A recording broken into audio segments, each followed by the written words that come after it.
Dedication. This book is lovingly dedicated to Ophiel's mean, violent, and stubborn disposition. Because of his innate stubbornness, Ophiel never gave up no matter how bad things were or how contemptible the failure was. If it had not been for this stubbornness, however, Ophiel would have laid down and died from sheer mortification and disappointment many years ago. Ophiel was assigned a job in this world before he was born. His job was to bring occult knowledge through and to give practical teachings and instructions in its use for the benefit of occult students. Ophiel was not allowed this knowledge beforehand, and to force him into the path and to keep him in the path, all material things were taken away from him as one takes a baby's toys away when it comes time for it to do things other than play. In addition, everybody and everything were forced to let him down, and let him down violently and in a particularly stupid manner. All plans, all dreams, all desires, all projects were made to fail in a very silly-looking way so that it appeared very funny to strangers, his friends and relatives. He was not even allowed alcohol or nicotine to alleviate these painful mental blows,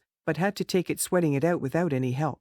However, the object of all this was to force him to turn to his inner resources and to conquer all with nothing but his own inner. This was done and the inner resources are now working. This book is the first fruits of the inner workings. Ophiel hopes you will value it if only for what it cost him to produce it. FOREWARD. An introduction. In the major arcana of the pack of the tarot cards there is a card, number 18, called the Moon. This tarot card portrays, starting at the bottom of the card and proceeding upward, first, a pool of water, then a shore lined with some rocks and plants. A path starts at the edge of the pool and winds up through the middle of the card and ends off to the left upper top side of the card. At the start of the path and just coming out of the water is a crayfish. In the foreground of the scene are two animals. One, a wolf, is on the right side of the path and the other, a dog, is on the left side of the path. In the middle of the card scene is a wall with a gap in the middle through which the path passes. On each side of the gap is a high tower. The wall and the tower symbolize the boundary between the physical plane and the astral plane. As you can see, the path leads from the physical plane on through the gap between the two towers and into the astral plane. If man follows the ordinary progress of advancement, he should, in course of time, enter these inner planes freely, and that while still living in the physical body. Most all books in the world deal with the land before the wall. A few occult books deal with the land beyond the wall, and hardly any at all, as far as the author has been able to find out, after a long search, deals with how to enter and travel through the astral plane in safety and return to the physical plane at will. This book, an occult book, deals with the subject of how to enter this astral plane, function there, and then return to the physical plane with a great deal of memory knowledge of the trip retained in the memory and available for study and research. This book is a practical, occult book in that it gives all the theory necessary to understand the subject, and the definite direction practices as how to do it. Not only does it give positive directions, but it gives 4 different methods of dealing with the inner planes. This book contains all you need to make a definite start in the working of the art of astral projection. Strangely enough, in all inner plane matters, it appears, from the material standpoint, that it is the preparation that counts most and not the doing after the preparation that counts. This book places a great deal of emphasis on the preparations, as you will notice, and if you will follow these directions for the preliminary work, you will have a very good chance of succeeding in learning how to make a definite inner plane projection that will delight and satisfy you. Then when you have mastered the techniques as given in this book and you feel that you are ready for more advanced work, contact Ophiel, and it is planned that by that time more advanced work will be available for students. I was originally going to include some work of an advanced nature in this book, but it was pointed out to me that this might confuse the new student and he might try something before he had sufficient experience to carry out the operation, and the resulting failure would discourage him. Therefore this book deals with beginning work only, and, as said before, when you are ready, contact Ophiel and indicate your interest in advanced work along these lines. So good luck to you and may you succeed. Ophiel. Additional new foreword and introduction. A number of years have passed since the first edition of Art and Practice of Astral Projection appeared. In spite of the limitations of Ophiel's ability to distribute and promote this book, the book has been as well received as can be expected under the circumstances. It all sort of comes back to the coming of the Aquarian age when, hopefully, all sorts of good things will happen to replace the dastardly goings-on of the Piscean age, which rules, among other undesirable things, prisons, restrictions, and such like. One good use the book seemed to have was to assist many people who were in advance of the age and were already projecting naturally. Their natural projections were accompanied by definite physical symptoms, which symptoms looked very strange to others and even took on the appearance of insanity, so much so that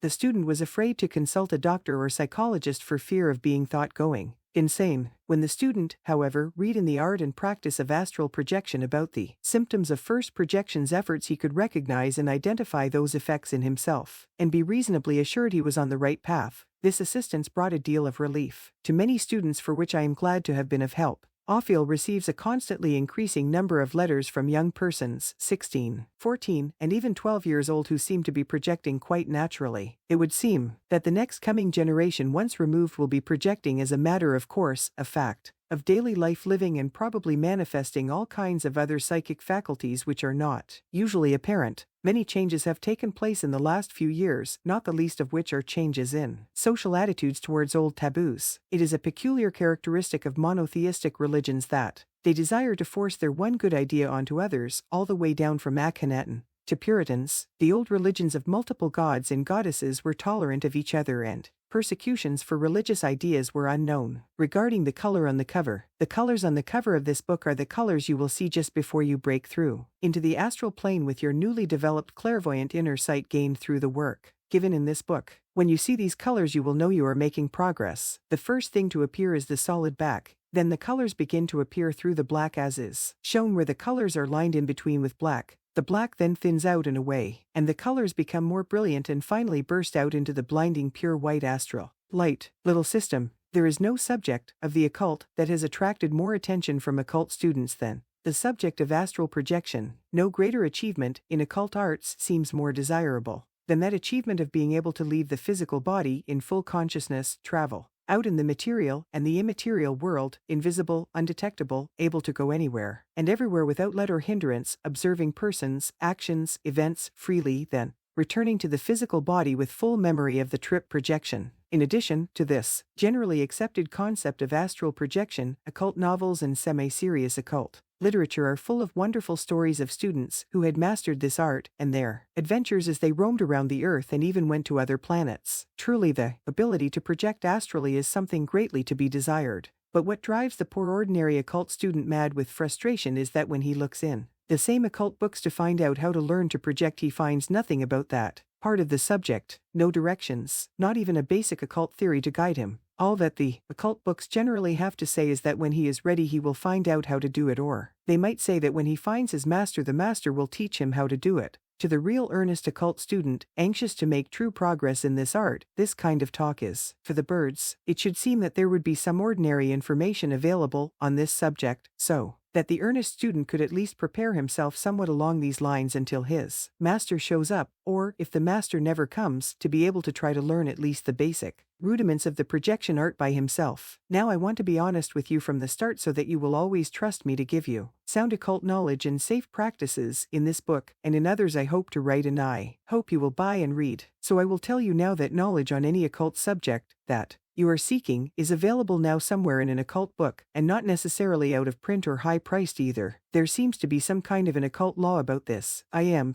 telling you this so that you will understand that I am not claiming to be the sole giver out of occult knowledge that so many other teachers claim to be. So I will repeat again, any and all occult knowledge that you are searching for is down in occult books somewhere, and many of these books have been in print for 500 years or more. Therefore, to get accurate occult knowledge and practices you must search for them. There are 3 factors that govern this search, however. 1 factor is that you have to look for the right books and put out some money to buy them. 2 factor is that you must have a minimum amount of occult experience and knowledge to be able to recognize true occult knowledge when you see it printed. And factor 3 is that you must have a minimum amount of occult experience to be able to apply this knowledge to make the best use of it. Thus, accurate occult knowledge, including the knowledge of astral projection, is scattered throughout many different kinds of books, and you will have to cover the field and read many of them to get out all the pieces and put them together yourself. This is the only time when a teacher like me can help you. I have covered this field for 30 years and, by hard work, I have accumulated the necessary occult knowledge and practices. I can give you both the knowledge and practices as fast as you can learn them. In this little book I am going to give you all the necessary information about the art of astral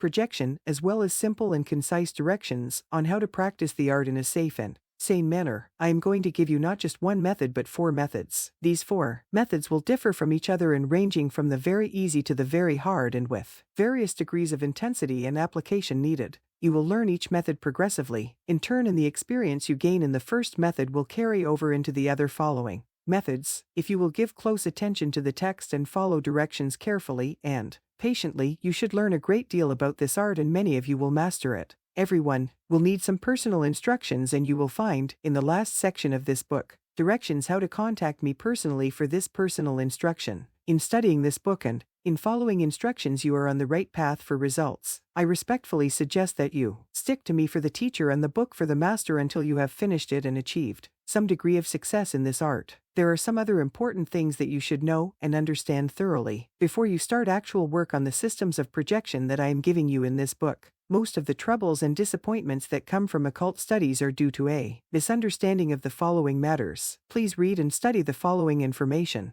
until you understand it thoroughly, then follow it. First, I want you to understand that work in and on the occult is of the nature of an art, and must be considered and practiced as such. Do you know what an art is? As against a trade, let us consider, for an example, a painter of pictures is against a painter of houses. At first glance there is slight similarity in that they both use paints and brushes and apply this material to a surface, and, in a way, they are both called painters. Then the similarity ceases. As you know, the painter of houses can be almost anyone who has the strength and physical ability to be able to move a brush full of paint material against a surface of some kind. The artist, painter does not require strength of much capacity, as he applies paint to a rather small surface. The painter of houses does not use his own ideas as to how the house should be painted but follows directions of others. A painter of pictures follows no one's directions but follows his own ideas entirely as to what to paint down on his canvas. Almost anyone can learn to paint a house, but only a few can be an artist, painter. One house painter paints like most any other, but no artist paints like another artist, but is very different and individualistic.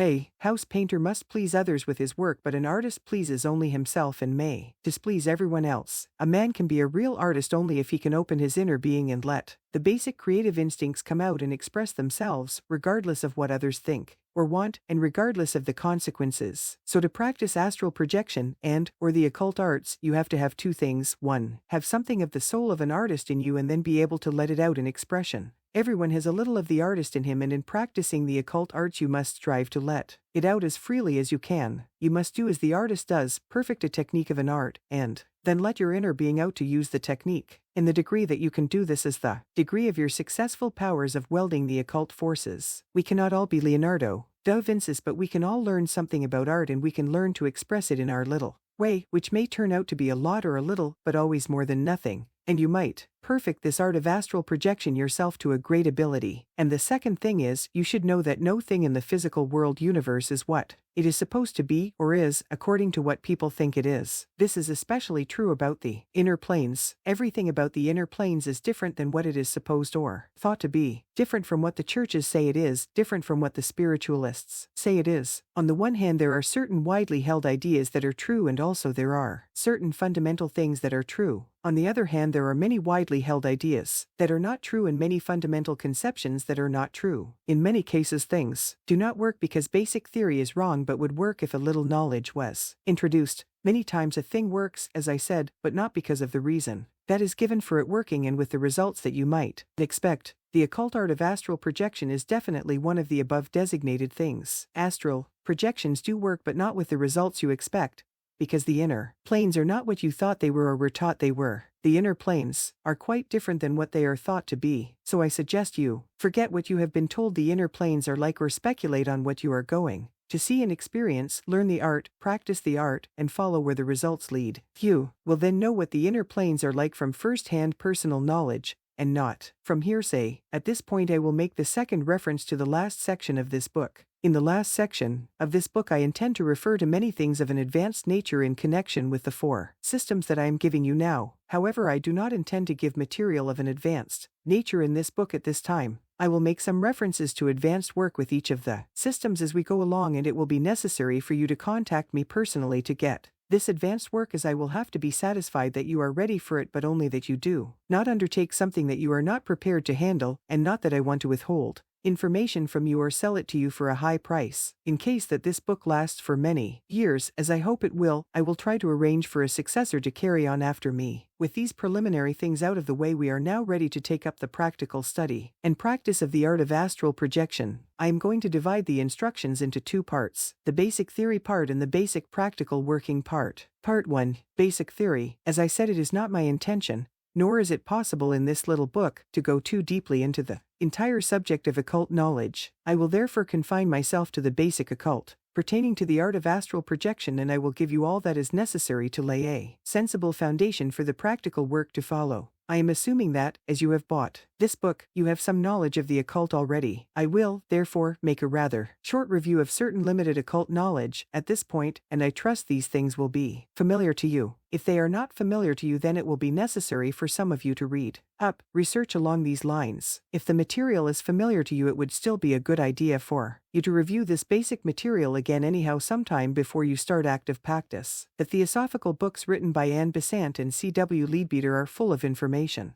about the inner planes and man's inner bodies. To mention a few, the hidden side of things, the chakras, the books by Call Powell, the etheric body, the astral body, the mental body, the causal body. Most all the books published by the branch of the Theosophical Society, whose headquarters is in Adyar, Madras, India, and whose American headquarters is in Wheaton, Illinois, contain valuable information about the inner planes. There will be a number of helpful books listed at the end of this book. Get and read as many of them as you can, so we will assume that you are an occult student who has studied for some time along these lines, and thus you should have learned that a man is more than just a physical body and another thing called a soul. You should have learned, or at least heard, that a man consists of a number of things called bodies: a physical body, an etheric body, an astral body, a mental body, and a causal body, and probably some other things too. Now, it is true that the noun body applied to these bodies does not mean the same thing as it does when it is applied to the physical body, but there is really no other good word to use, except centers of consciousness, which is true, but then there is also a certain kind of organization about each of these centers, and for that reason they can be called bodies too. The English language is not very rich in words describing the higher things, and for this reason, there is much confusion about the finer points of many meanings. In this book I will put these marks before and after a word, and when I do this you are to give it another look as to its meaning. As you can see for yourself, a man is not just a physical body and is something called a soul. He has, or it appears that he has, several different kinds of other body centers, called bodies, too. At this point we might as well start looking at that thing which is called a soul, and see if we can pin it down and take a look at it. As none of these other bodies can rightly be called a soul, they do not appear to be the soul that we are looking for. The soul must be something above all of these other bodies, as there is no very good definition of a soul in occult literature that fits the facts as one who knows about it from experience of the inner type. We turn to the dictionary and see if we can find anything there to help us. The dictionary is not of much help either. The dictionary says that the word soul means spirit, and when we turn to spirit we find that the dictionary says the word spirit means soul. Therefore, to get on with our study, I will tell you that we have to turn to alchemy to get the meaning of the word soul. The word soul means spirit, and the word spirit means air. However, this is not ordinary air, but means the quality of air. The quality of air is motion, or air in motion. Anything that moves is alive, therefore the quality of life is motion, not motion as such, but motion in the sense of life, movement, the ability to live, and more. So therefore the sole quality of a man is living, the action of living, and of course, this quality does go beyond the bodies that are merely the vehicles of living life. So you can see plainly that the basic meaning of soul and spirit are grossly misinterpreted, and are used wrongly by all religious bodies, as soul and spirit are wrongly used, and as they have no bearing on the art of astral projection, which is what we are studying here. These two words will not be used in this book any further. I would also suggest that you be very careful as to how you use them in the future, as if you are going to learn occult knowledge you have to say exactly what you mean at all times. So let us start out again in our study of the art of astral projection by asking ourselves, what exactly is meant by the term astral projection? What exactly are we talking about when we use these words? The ordinary everyday idea of this term astral projection is, a man separates something of himself from his physical body, and with this something goes out somewhere and then returns to his physical body with full memory knowledge of where he has been and what he has done. This would be the ordinary idea about this term astral projection. In the case of an advanced occult student who has made such a successful astral projection, what has happened, theoretically and practically? Well, we now know that he did not travel out as a spirit in a thing called a spiritual body. So what did he travel out in? And what was it called? It also follows that it was not to or on a thing called the spiritual plane that he went to or traveled on. Yet it appears that it was with some kind of an inner body and to some kind of an inner plane that he went to and with. Now here is a very important matter. In fact, the following information is the heart of astral projection. I discovered this myself, and therefore I am free to tell you about it freely. It should be relatively plain to you by now that a man consists of more than one body, and Also that there exists more than one plane. You, as a man, possesses a number of bodies, through and in which you function, and have functioned all your physical life. Each of these bodies has a plane corresponding to it and through which it draws certain things that make up your life on this physical plane. Therefore you are no stranger to these bodies and to these planes. It is said that in and during sleep you have always left the physical body and done many things and went many places. This is an old occult doctrine. In the second system that I give to you in this book, this sleep projection will be made much clearer to you, so if you don't fully understand the above, wait until you study the second system. If the above is true, why don't you remember your nightly projections? The reason why you don't remember is that the bulk of your consciousness is in the physical body and remains there most all your life unless you consciously transfer it elsewhere. And now you have the secret of astral projection in a nutshell. You do not project an etheric body or an astral body. You do not project anything. All you do is to transfer consciousness to another body, other than the physical. That is what you are going to do in the 4 systems that I am going to give to you in this book. You are going to learn to project your consciousness to the body you have that corresponds to the body of the plane you want to go to. However, for all practical purposes you can consider the action as a projection, and it is a kind of a projection of consciousness, however, instead of a body. We will, therefore, continue to refer to our work as projection and speak as if we project a body, etc. For the purposes of your study, and I hope that you will take my word for it now until you do your own research on the matter, there are only 3 planes that you can project to. The first of these planes, and the nearest to the physical body plane, is the etheric plane. The next plane, and a little farther away from the physical plane yet very close to it, is the lower astral. The next plane and still farther away from the physical plane is the higher astral. Now there are still higher planes than these, of course, but in those higher planes all forms begin to thin out, so there is really nothing to which to project to in those higher planes. These higher planes and your higher bodies that correspond to them are really nothing but abstract principles. You are them. However, they can be contacted, but this is another advanced study for which see the last section. I will give a very brief description of each of the planes with which we are concerned within this book. If this description does not contain enough information so that you can understand the plane fully, I suggest, as I said before, that you take my word for it now until you can do your own research on it later. I believe I can give you enough practical information now as to enable you to work with the plane for the time being and to recognize it when your consciousness is transferred to it. I am going to start with the physical plane, which is really the very first plane and which you might think you are thoroughly familiar with, but there are still many things that you and others do not know about your physical plane, body and its possibilities. The physical body is the final instrument of all the other planes, the end result as it were, and it is of this fact that we do not know how to take full advantage of. It is on the physical plane that we can reap the advantage of things started on the inner planes and can enjoy them fully. One of the occult teachings regarding the planes is that a man cannot take fullest advantage of any one plane until he has gained some knowledge and control of the plane above that one. We cannot fully use any one plane until we have some power on the plane above it. The reason for this is that each plane is positive to the one below and negative to the one above it. Thus, naturally, in the work you are starting, learning to practice the art of astral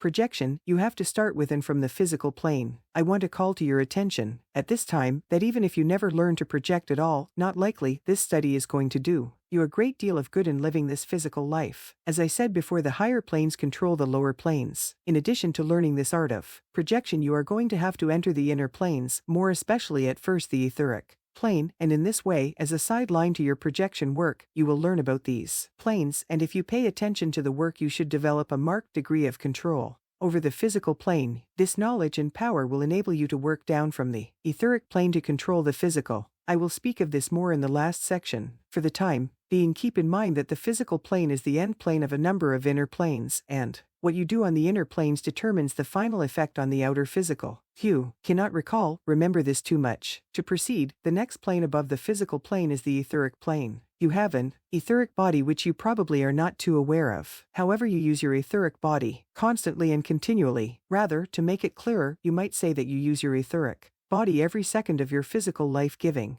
For purposes of understanding this more, you can picture the physical body as of a sort of honeycomb-like construction, and the etheric body fills those honeycomb-like cells like honey fills the ordinary honeycomb. There are ways in which the etheric body can be seen with the physical eyes so near is it to the physical body. If the eyes are trained by looking through a piece of glass stained with a certain dye of a certain color, it is then possible to see the etheric body surrounding the physical body, like a kind of white shadow commonly called the aura. If the eyes are treated this way for some time carefully, they then become accustomed to seeing this aura by looking for it.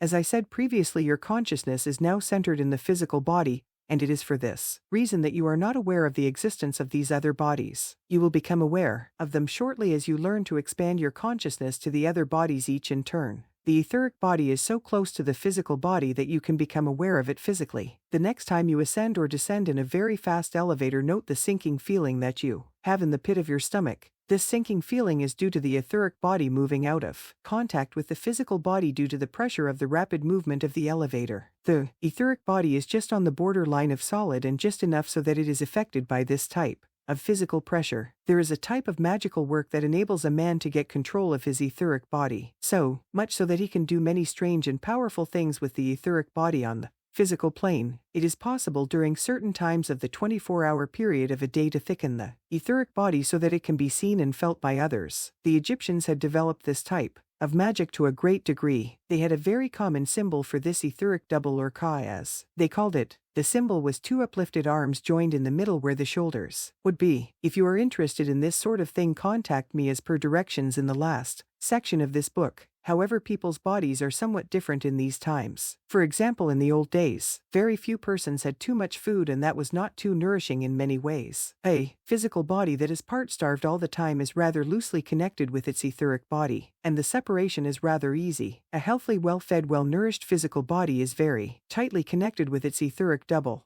However, you can practice for a time a rigid diet and achieve some results. However, don't expect too much. To continue, the etheric body can be affected by mental thoughts and strong emotions, as you might surmise. Extra strong physical shocks can disrupt it and tear it loose from the physical body entirely, as you might guess from the elevator example. During the last war, many people were found dead in London without a physical mark on them. A bomb had exploded nearby, and the combination of fear, shock, and terrific vibration had driven the etheric body out of the physical body so far that it could not re-establish connections as it could do in the elevator example when the lighter pressure was removed by the stopping of the ride. So much for the etheric plane. The amount of knowledge I have given you here by no means exhausts the knowledge available about this plane.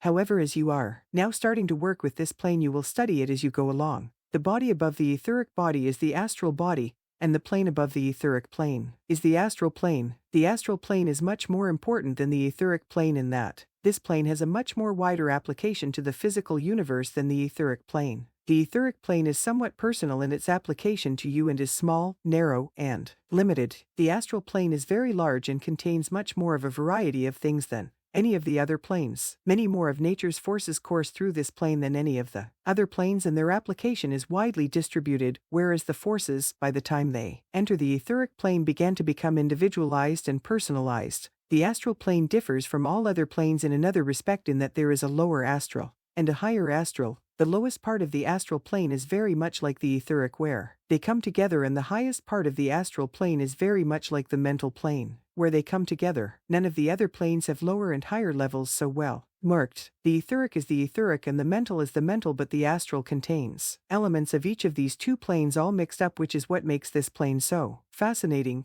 The astral plane must be entered into very carefully and with absolutely the correct technique, or there can be trouble of an annoying nature. Forms, such as they are on the astral plane, are very fluid in that they flow about and change shapes and appearances very easily and quickly. As basic forces have a wide play on the astral plane, there is much color, which is the force itself. All astral forms are composed of many points of colors, so much that the realm is called the star plane or astral, which means star. The forms near the bottom of the lower astral partake of the nature of the etheric plane, and so are more stable but still show the star-like effect, which is the signature, as it were, of the astral plane. On the higher astral forms have practically no form at all, but colors take over completely as the astral blends into the mental plane. The mental plane is the plane of forces and has absolutely no form or forms at all. The entire mental realm is all colors, which are vibrations themselves. There is a type of magic in which a person can enter this mental plane with a form made up of lower matter, the form being brought up from below, as it were. Or to explain it to make it fully clear, a form is organized on a much lower plane, and then this form is taken up into the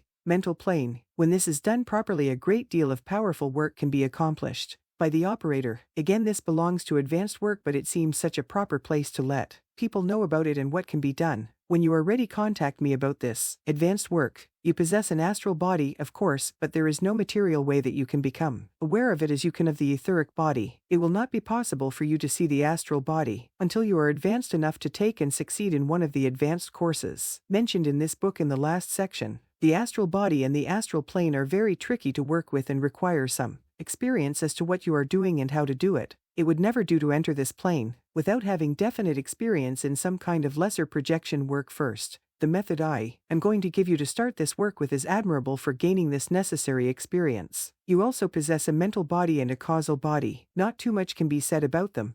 You are them. The mental body and the causal body are not used for projection traveling, so as this book is primarily about projections, these bodies will not be mentioned further. At this point, I believe it will be of help to you for me to stop and make a brief summary of what we have covered up to now. If you do not grasp the information fully, I am again asking you to take my word for these things until you are able to do your own studies and research on them and experience them yourself. We now know that a man has several other bodies besides the physical body. We now know that each of these bodies has a plane to correspond to it, and it is on these corresponding planes that the corresponding body consciousness projects to from the physical plane as a base, as the physical plane is where our consciousness is centered now. We have found that the etheric and mental planes are quite distinct by themselves from the others, but the astral plane is one of gradual change from the lowest part to the highest part. We have found that the lowest astral resembles the etheric plane, to which it joins on the lower part, and the highest astral resembles the mental plane, to which it joins on the upper part. We now know that the astral plane is the largest of the planes and that it has more differences in it than similarities. Actually, there is no such thing as largeness, smallness, up,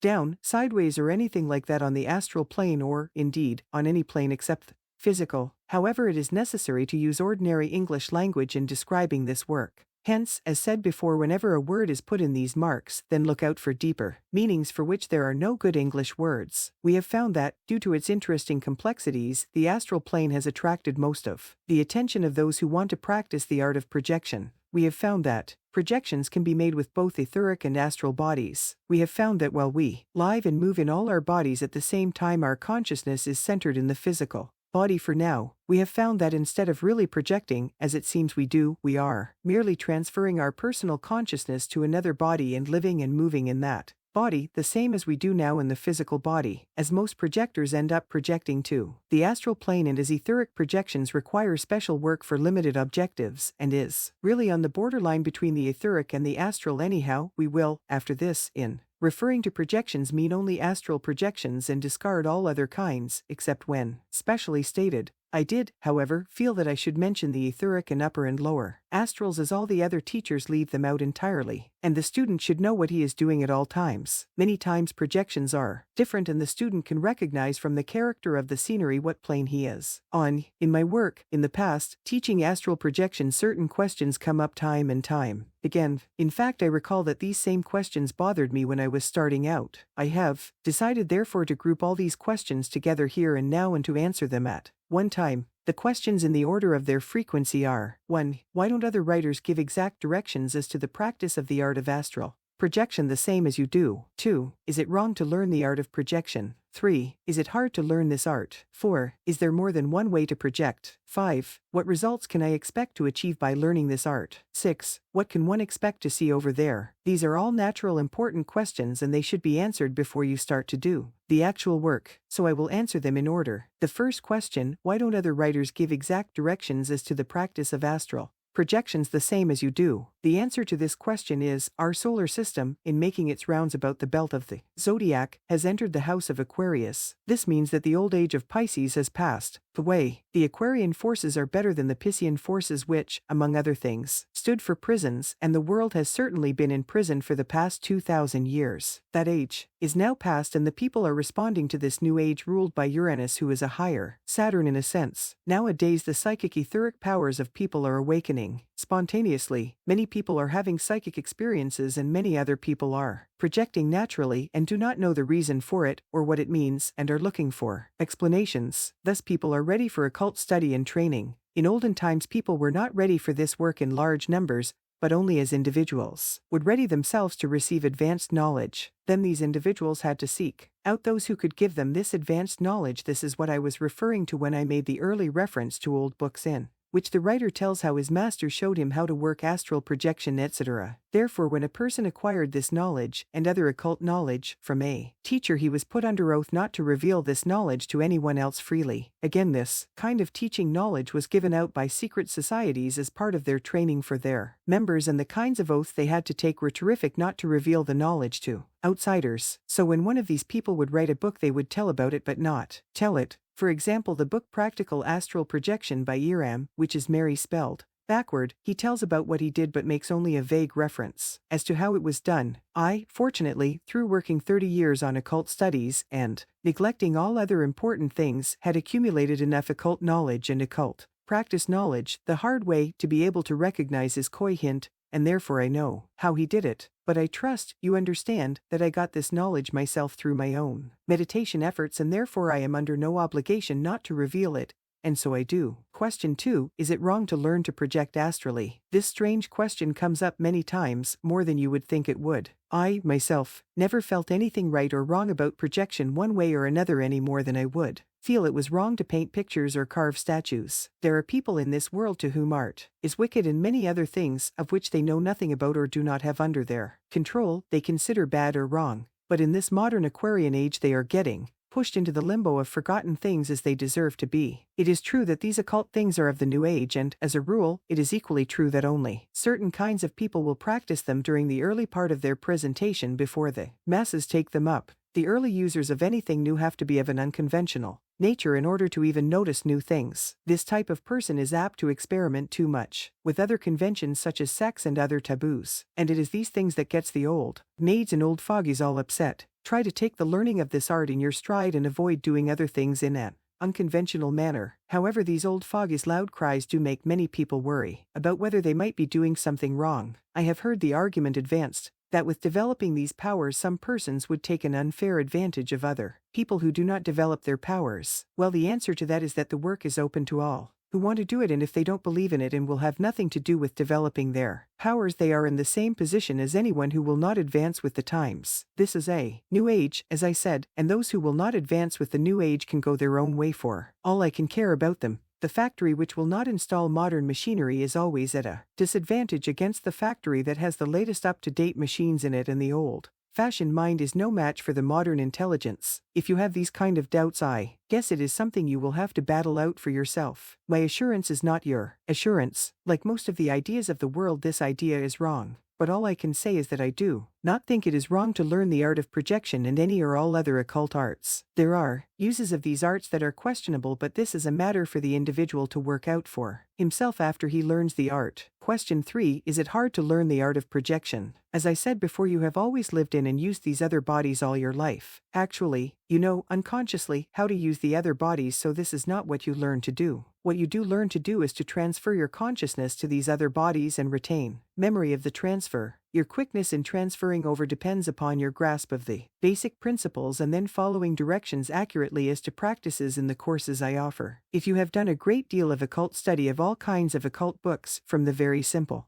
to the very complex, that study would be of great help to you to master these practices. I should hesitate to say how long it would take one who was totally unfamiliar with the occult to accomplish this art, but then again I would feel optimistic about a person who did not know very much about the occult yet had a burning desire to succeed in this art. And then again I would have doubts about a person who knew a great deal about the occult yet just dabbled around in it. A short time ago I dropped in at a place in Southern California that had once been a very active occult society led by a man who was said to be a good psychic and was a good writer on occult subjects. After his death there has been a steady decline in the activities of the group until now they look as if they are just waiting to be covered over. I talked with a woman working there who told me she had been there since 1918, 40 years. I asked her, among other things, if she had developed clairvoyance and could project astrally, etc. Her reply was that she did not want anything like that. So here is a woman who has been sitting around an occult center for 40 years and wants no development of her latent powers, so she never got any. What an advertisement for the place. Why would she hang around an occult center for 40 years if she does not want anything from it? She might as well have stayed at home and washed dishes for all the good it did her. So the real answer to this question is, if you want it you'll get it.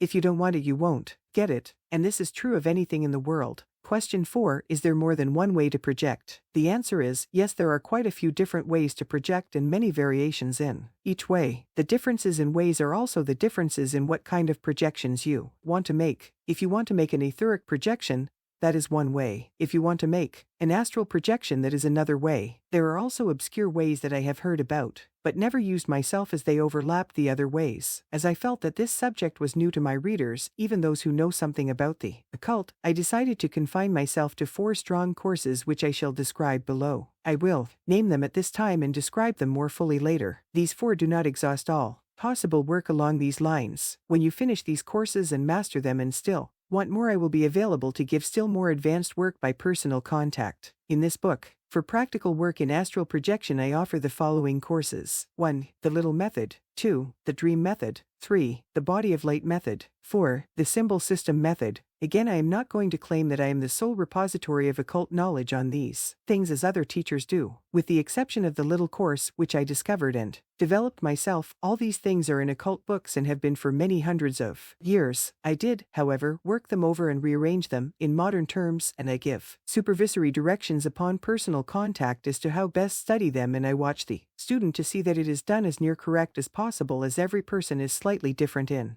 their reactions. It does require a degree of experience and plenty of occult knowledge and theory for me to steer a student through these courses, to know when to tell him to do more and to tell him to do less, to encourage him when he runs into one of those spells when no occult work can be done successfully, and to tell him why a certain amount of occult knowledge is absolutely necessary for the successful practice of this work. Until you can get this for yourself, it is very hard to make progress. Therefore, it is vitally necessary to have an experienced person to help you through the first stages of this great work. The occult is full of double talk for the reasons that I gave you before. Yet those big teachers did not want to leave the field entirely void of practical working knowledge, in case some did develop by themselves, which they do all the time. The masters therefore wrote many books in which they put down certain things partly but leave out much more. Then, as I said, when a man reaches a certain development, he recognizes this hidden truth and uses it. For example, in the collected works of Paracelsus there is an account about creating a homunculus, or an artificial man,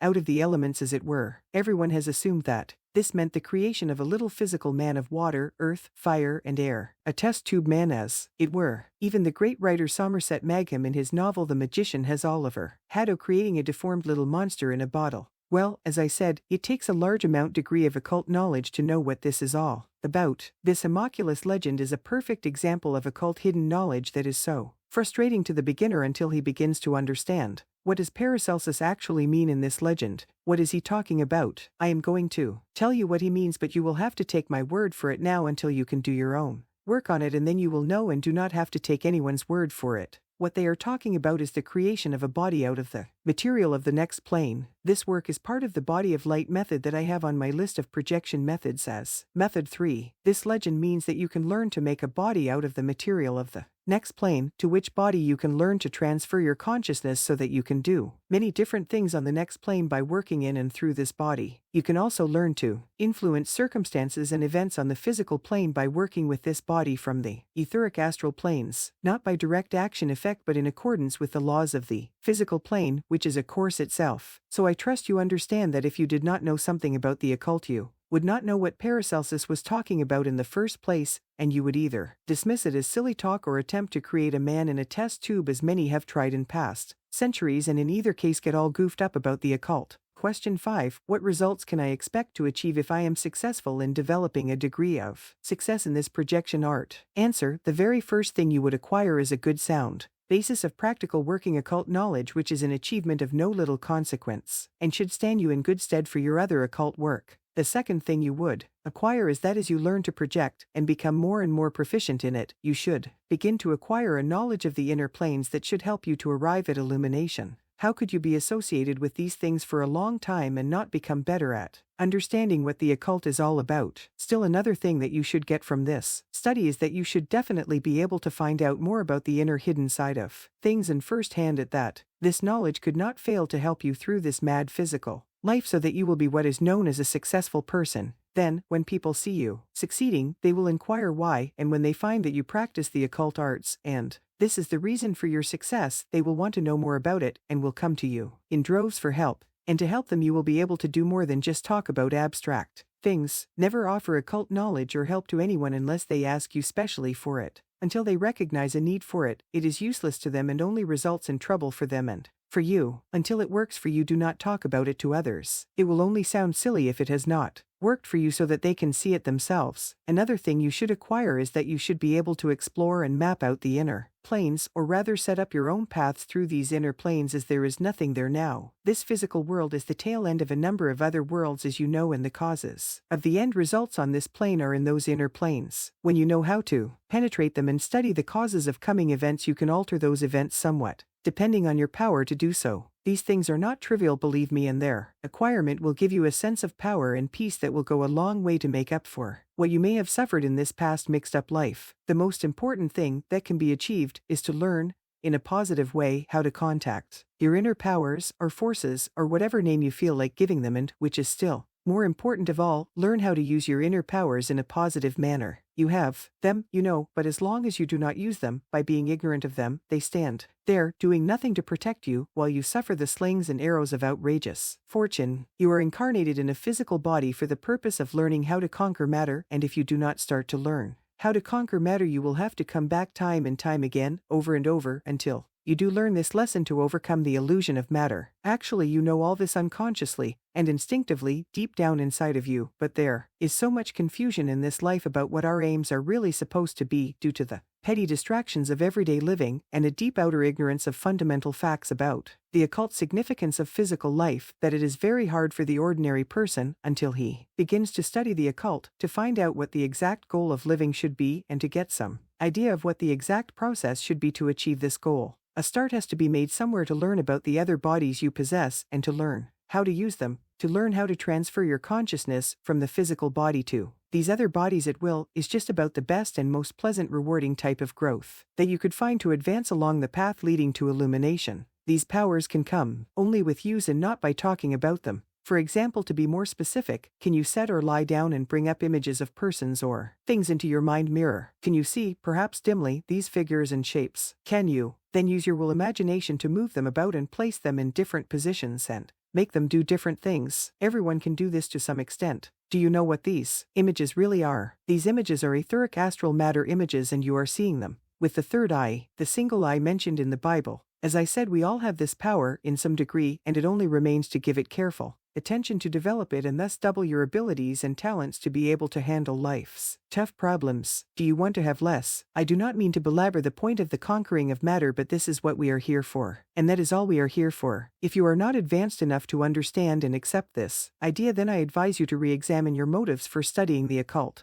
Just why are you interested in this study? You are not going to conquer matter by allowing it to hurt you all the time. You are not going to conquer matter by fleeing back up the descending evolution path, like the Hindus yogas do, by trying to ignore matter, by going into trances, practicing samadhi, and ignoring all the rest of India's miseries. You are going to conquer matter only by facing it, studying it to find out its reasons for being, and learning how to manipulate it. There may be other ways of learning how to handle matter and thus arriving at illumination, but this way will do for most of us until a better way comes along. Question 6. When one has learned to project, what can one expect to see over there? The answer to this question is, I, myself, am so curious that when I have successful projection, I explore all over so hard that I often wake myself up, if I am in the dream method. I have at times found that I could see the reflecting ether very well, and I practiced going back along the reflecting ether time track as well as forward. I have caught glimpses of cities 1,000 years in the future and also as little as 20 years in the future. I was in such a free state that time that I deliberately went around looking for calendars, and I found one in a store with the date 2000 something on it. I am working hard to develop this facility,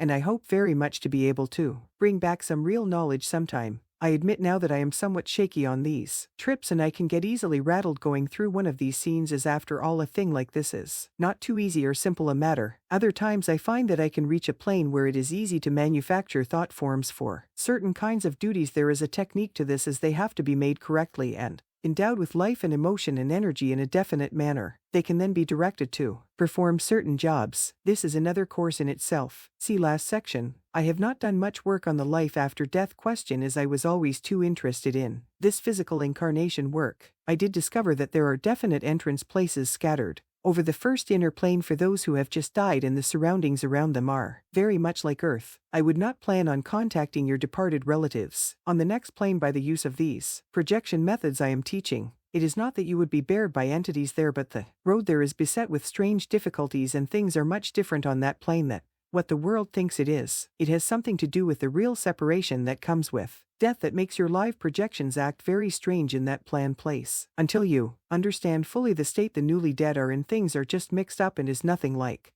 what the churches teach it is, or even what the spiritualists have taught about it for so many years. The newly arrived dead are in a dream state and do not recognize you or their surroundings with any degree of accuracy. For example, I did visit my father one time. My father has built for himself a duplicate of the same silly place he lived in on Earth for so many years. The Earth house place has been torn down now for many years as it was no good, but my father still lives on in his astral matter duplicate, and he wouldn't listen to me anymore now than he would then when he was alive. So there he will have to stay until he wakes up himself. I can do nothing for him. So for heaven's sake, don't plan on using this projection art to contact those who have passed on, as it just won't do you or them any good, and your visit will be of no comfort to anybody. So now we come to the end of the theory instructions and the end of the questions, and we can start on the actual projection work. Practical work. Our first instructions on the art of astral projection is the method known as the little method.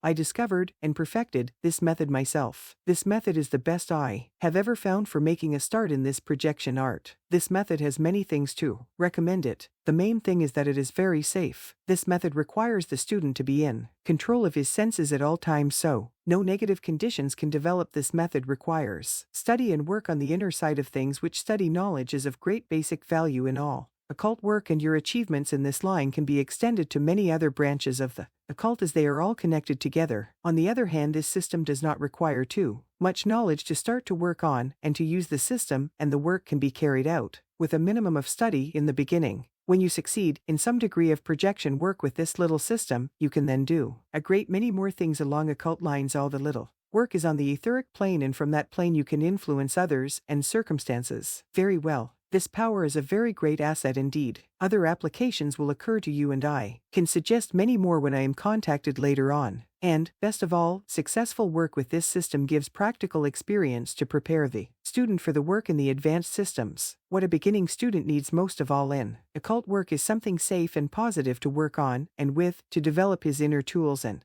to gain valuable experience as to what to expect to see when he does project later on with the more advanced systems. Here are your first instructions and directions. In this little system for your first projection work, you are going to act project in a rather natural way. You are not going to go through walls or through closed doors or things like that. You are not going to go too far from the body. Later on, as you develop in this work, you can do all those things, go as far as you please, etc. But for the very first work you will keep it very much like physical movement. You are going to travel a pre-selected route there and back. You are going to pick out a route to follow and stick to that route until you master it. First thing to do is to select your trip route. Look about your home. Pick out a spot to start from and a spot to go to. Say, for example, you decided to go from your bedroom to the laundry room in the basement. If the route lies along the hall, down the stairs, across the kitchen, down the basement stairs, across the basement to the laundry room, and then back the same way. Now that you have selected a route to follow for your projection, the next thing to do is to get to know the route thoroughly physically. This means that you walk over the route many times, looking at it and getting every detail of it in your mind memory. Notice every little thing about it. Notice things that you never noticed before. If you want to succeed in this work, you will not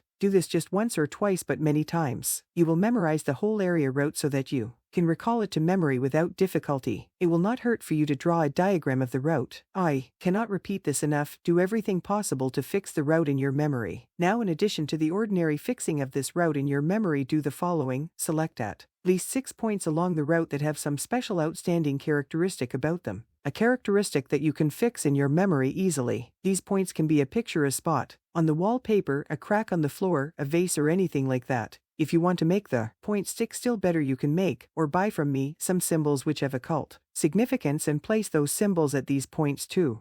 When you have selected your points and have reinforced them, then set down opposite the first point and look at it steadily for 5 minutes the first day, and increase this to 15 minutes in about 10 days. Do this for each point in turn, that is, do it for as long a time as is necessary for you to learn each point and to recall it to memory accurately. Now for heaven's sake, don't cut this work short. If you get impatient and try to start the projection working without memorizing these recall points enough, you are not going to get results, and then you will be disappointed and will get mad and blame me for the failure. I am going to explain the idea behind these actions in order that you and your subconsciousness will accept them fully and do them fully. The reason for the repeated looking at selected points along a selected projection route is to fix firmly the points in your mind memory. Why do this? Your memory is directly connected with the inner planes more so than it is connected with the physical plane. When you look at an object physically, you are not looking at it with just the physical eye alone, you are also looking at it with the etheric eye, and the astral eye and the mental eye. But as I said before, your center of consciousness is in the physical body for the time being, and when you look at a physical object with physical sight, with the idea of recalling it to memory, you are stimulating the etheric astral sight too. Keep this point in mind. When you use the physical body, you are using the other bodies too. I am going to sum up what I told you so far. 1. For your first work in astral projection, you start by selecting a route that you will follow.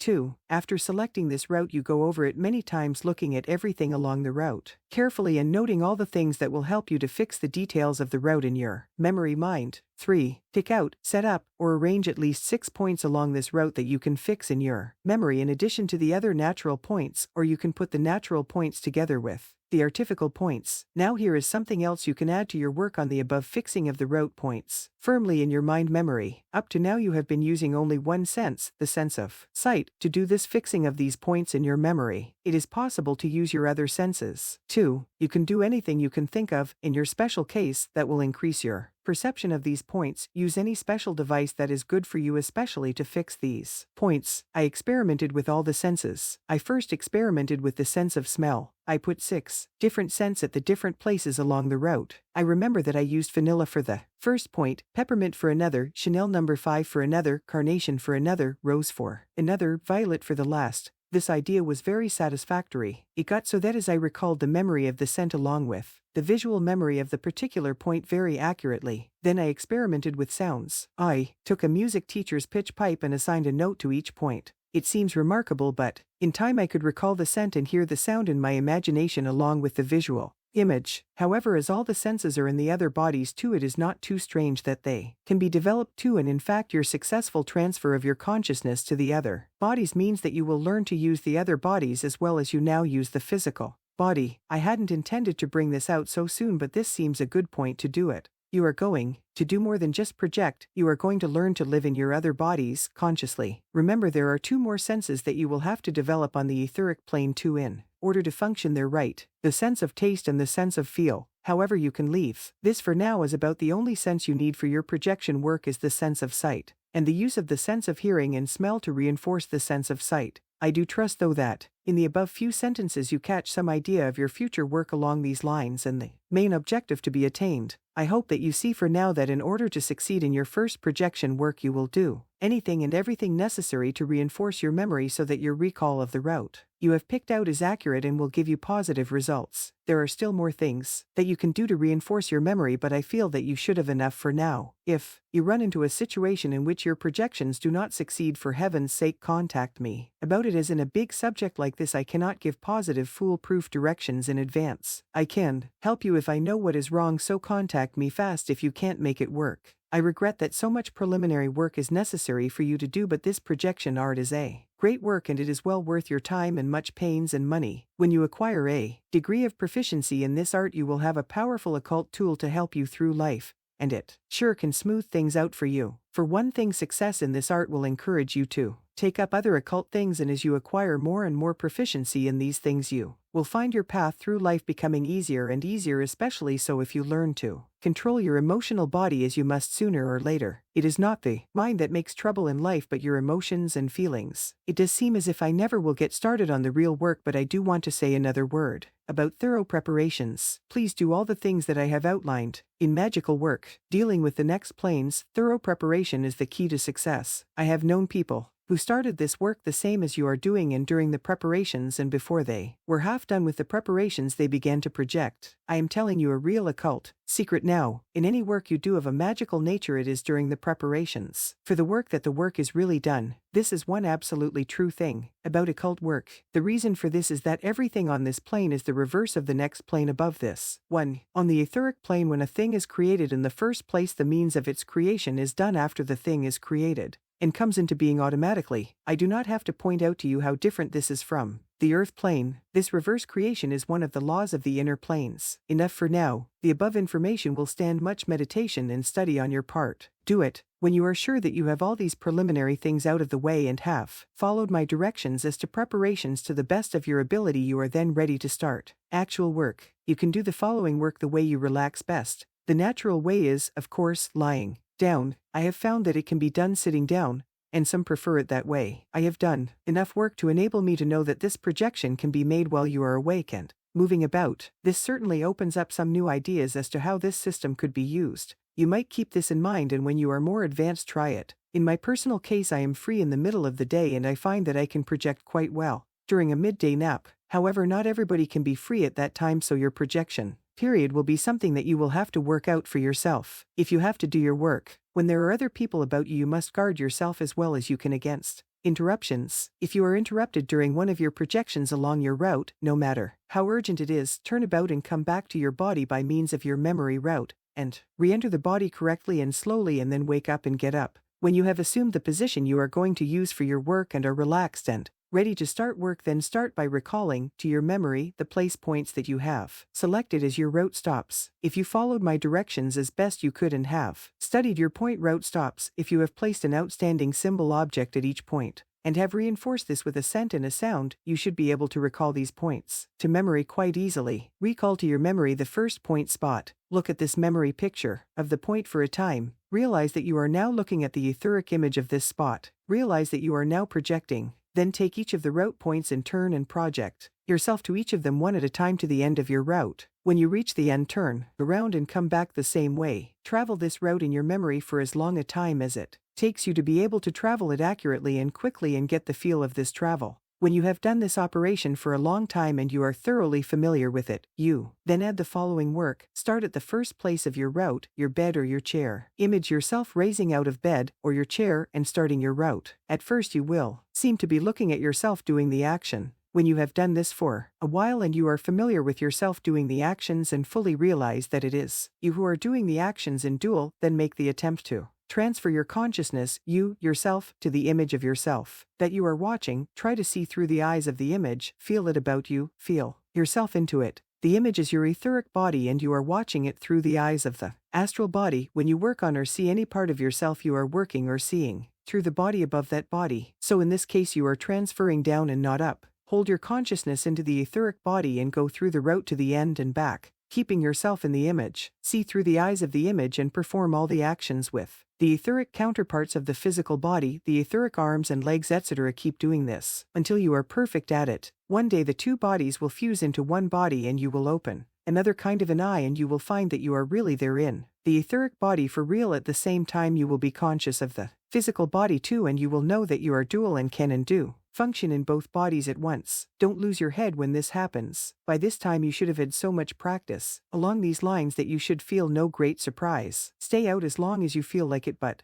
don't go too far away for this first time. When you are ready to return to your physical body, go about it the same as you would physically return to the body and will to transfer your consciousness to the body, and you will open your physical eyes and ask yourself, was it a dream? And was it? There are some other things that should be called to your attention now that you are going to study these things for real. It goes without saying that you must keep calm at all times and do not allow yourself to get excited over daily happenings. If you become excited and all nervous easily and allow these things to happen, it will hold you back in your projection work. Many people do not succeed because of this reason alone. Excitement, loud noises and all kinds of disturbances just don't go with occult work, and certainly not with this kind of occult work. You really should not do this projection work when other people are about, especially if you are likely to meet them on your route. As you get more powerful in your projections, the time can come when they will see you with their physical eyes and think they are seeing a ghost. And indeed they are, and scream bloody murder.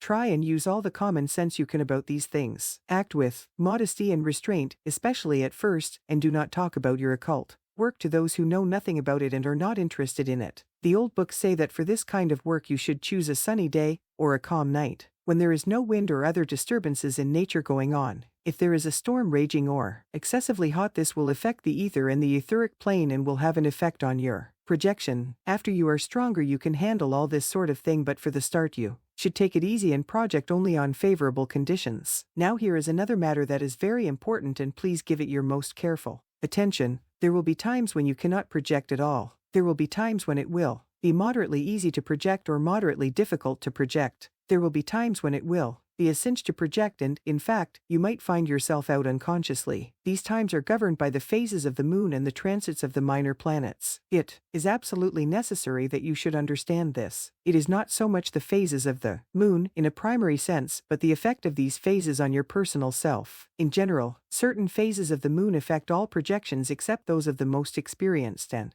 powerful operators. Then again, your personal work is influenced more or less outside of these main influences by, let us say, your personal horoscope setup. The only way to get this straightened out is to keep track of your work in a notebook and record the good times and the bad times, and to correlate them with moon sign references. In this way you will find out, in time, what you can do and when you can do it and when you cannot do it. I have a very useful reference book here and a calendar that goes with it. The passage of the moon around the earth is clearly shown day by day as the moon enters one sign after another. It is possible to check constantly which phase of the moon is ruling as well as what sign the moon is in, by constantly noting these changing phases and the signs and matching them against your projection experiences. You will arrive at the best times for your work. This is the proper way to learn this art. You can get both the moon sign book and the astrological calendar from www.llewellyn.com. I assure you need them, and, in addition, they possess much useful practical astrological information that is ready, understandable. Another very important matter is this: at first I used to allow the student to go along by himself, on his own power as it were. I told him to report to me at stated intervals and also report any trouble he ran into, and I trusted him to do this naturally. In actual practice it has turned out that many people got easily discouraged when something went wrong or it didn't work fast or they ran into something of a hold-up.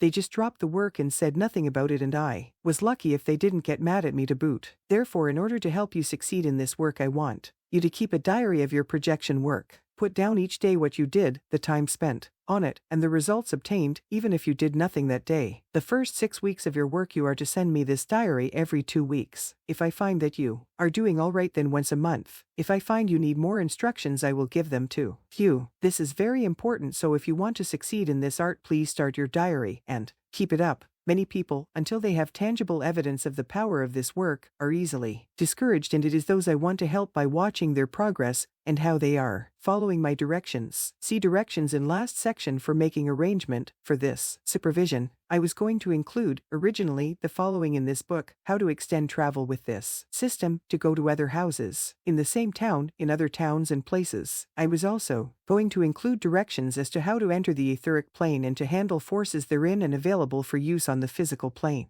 I was also going to include exercises and other things for etheric plane work. Now, as I consider the preliminary work that the student has to do up to now, I feel that including this advanced material would only confuse the student, as this work is definitely advanced work and should come only after he has achieved a large degree of perfection in the beginning work. He might try some of his advanced work before he is ready and be disappointed. I have decided to defer any further instructions on advanced work on this system until I hear from you personally as to your progress in the beginning work and how deep your interest in this subject is. Dream method. In introducing this second section, although I have said it before many times, here it is again. Real occult books containing real occult knowledge are as scarce as hen's teeth. There is so much endless talk and endless educational instructions of theory with very little or absolutely no practices. In the future I hope to get together all the reliable occult knowledge and practices that are available now and get them to you in a modern form, and without any restrictions of any kind as to their use. Also, as we said before, of all the subjects of the occult there is no subject of greater interest to the sincere occult student than that of astral projection. And again, there is no other occult subject on which there is less accurate information available. The few books that have been published consisted mostly of stories of persons who had achieved astral projection in some natural way and then told what they did but not how they did it, or how you can do it. Oh, there were all other kinds of occult information available, and in some detail you could easily find out how to conjure various demons and make them show you where treasure was hidden. This knowledge available from the 15th century, etc. But to learn how to release yourself from your physical body and then get back again has always been a great mystery. Every real occult student felt that it could be done, but how? Whatever one may think of Aleister Crowley, he certainly did the occult movement a great service when he gave out openly the occult knowledge he had been given in the Rosicrucian society he had joined and with which he had broken. When this knowledge was examined, it was found that much of it had been taken from material that had been printed for several hundred years already, but had disappeared from circulation due to obscure reasons. This discovery stimulated the search and research of independent students along these lines, and the results of their work was published immediately and made available for use and not tied up in some secret group and given out for group reasons, etc. Among the early independent students in this field of astral projection was a self-taught pioneer worker by the name of Mr. Oliver Fox. In the early 1920s there appeared a book written by Mr. Fox called Astral Projection. Apparently the book appeared in this one edition only and was not reprinted. It is now long out of print and copies are hard to come by. In this book Mr. Fox teaches a system of astral projection which he calls the dream method of astral projection. Mr. Fox says that he discovered this system himself and experimented with it for a period of 30 years prior to the date of the publication of the book. The basic idea of this dream method was that a person could, starting with a dream, learn how to wake in the midst of the dream and, from that point of awakening, start a train of inner events that could lead to a type of astral projection. I, myself, am greatly indebted to Mr. Fox because this system was the very first I ever found of a do-it-yourself nature. I followed Mr. Fox's system with great interest and great application about 8 years ago, and it was because of the information and knowledge that I secured of the inner planes by means of this system that I was enabled to discover the little system that you have already studied and to rediscover and renew the body of light method, which method will be the next to be studied by you. Also to rewrite and modernize the symbol method system which you will find last given in this book. Mr. Fox's method is entitled to a very definite place in the basic work of every sincere occult student, and great credit should be given to him for his courage in following up and publishing the results of his studies in those early days when all occult matters were viewed with suspicion. I am, therefore, including Mr. Fox's dream method system in this book for your benefit. Mr. Fox's system of astral projection and all the other systems of astral projection are more than just attempts to attain some spectacular developments along occult lines. You are going to find out some real things about our physical world that is going to enlighten you in a marvelous way. I will not elaborate on these things, not even in this book, except to tell you that there is much more to this projection matter than you suspect. See, last section, Mr. Fox's original material took up a whole book, but he treated a great many other matters, which he explained in great detail. Such things as the possible dangers of astral projection. Many of the other things that he mentioned I have taken from this section and put into the next two systems, as we know more about these details nowadays than the pioneering Mr. Fox did. There is another detail matter here that I would like to call to your attention a little more fully than I did before in your work on the little system. Before the real astral plane is reached, there is definitely another plane that exists before the astral plane. As you progress in your projection work, you will find out more about this first plane, which is called the etheric plane, as you know something about from your work on the little system, and you will, in time, come to recognize the planes by the scenery that you are viewing. What I would like to have you understand for now is that, almost without exception, when you make any projection you first hit the etheric plane. Later it will be shown that there is a sort of automatic series of projections that take place once you have successfully made the original projection to the inner planes. What I want you to remember now is that your first arrival on the inner planes will very likely be the etheric plane. Be prepared for this fact. At this point I would like to digress for a moment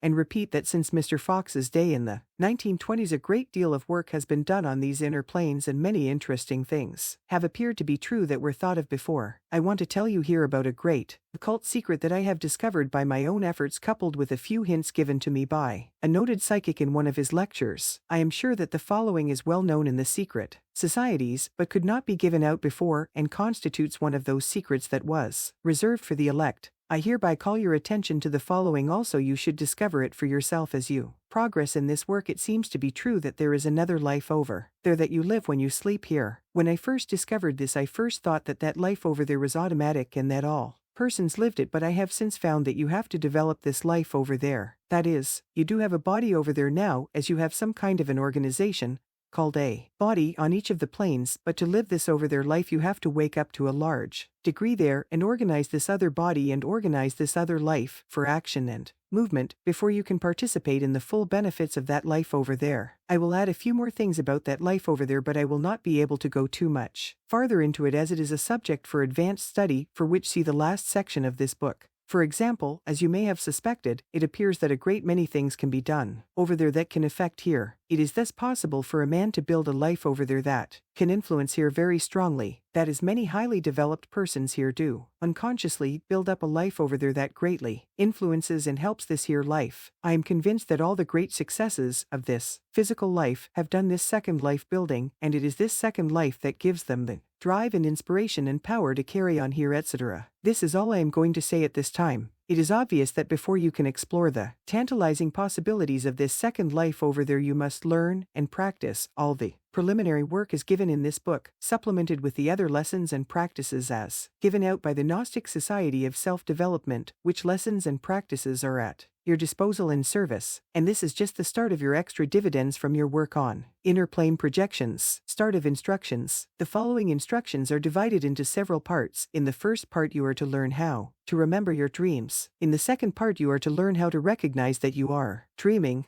In the third part you are to learn what you have to develop in order to know that you are dreaming. And in the last part you are to learn how to wake up in a dream and start a projection. First instructions, how to remember your dreams. Many people think they do not dream because they do not remember their dreams. The facts seem to show that everyone dreams, even animals. Many of us have noted our dog lying asleep and moving one leg while emitting low noises suggestive of running after or from something. Our dreams are quickly forgotten because they are very lightly impressed on our memory due to the lack of critical observation. To be described in detail later, critical observation is the main factor in this work of recovering your dream memories. When you first awake in the morning, you will find that you have a reasonable amount of dream memory retained. Concentrate on this memory and follow it up as fast as you can. Write down key words and sentences to enable you to recall details later. After a short while of this recording, you will find yourself remembering your dreams in detail, and without much effort. Keep a record of your dreams, writing down as much detail as you possibly can. I, myself, find this boring, but the quicker you keep these records, the quicker can you learn this technique of dream recovery. The choice is up to you. After you have a number of dreams written down, go back over them and study them again. Truly, you will notice a very strange thing. Notice how, during your dreams, you accepted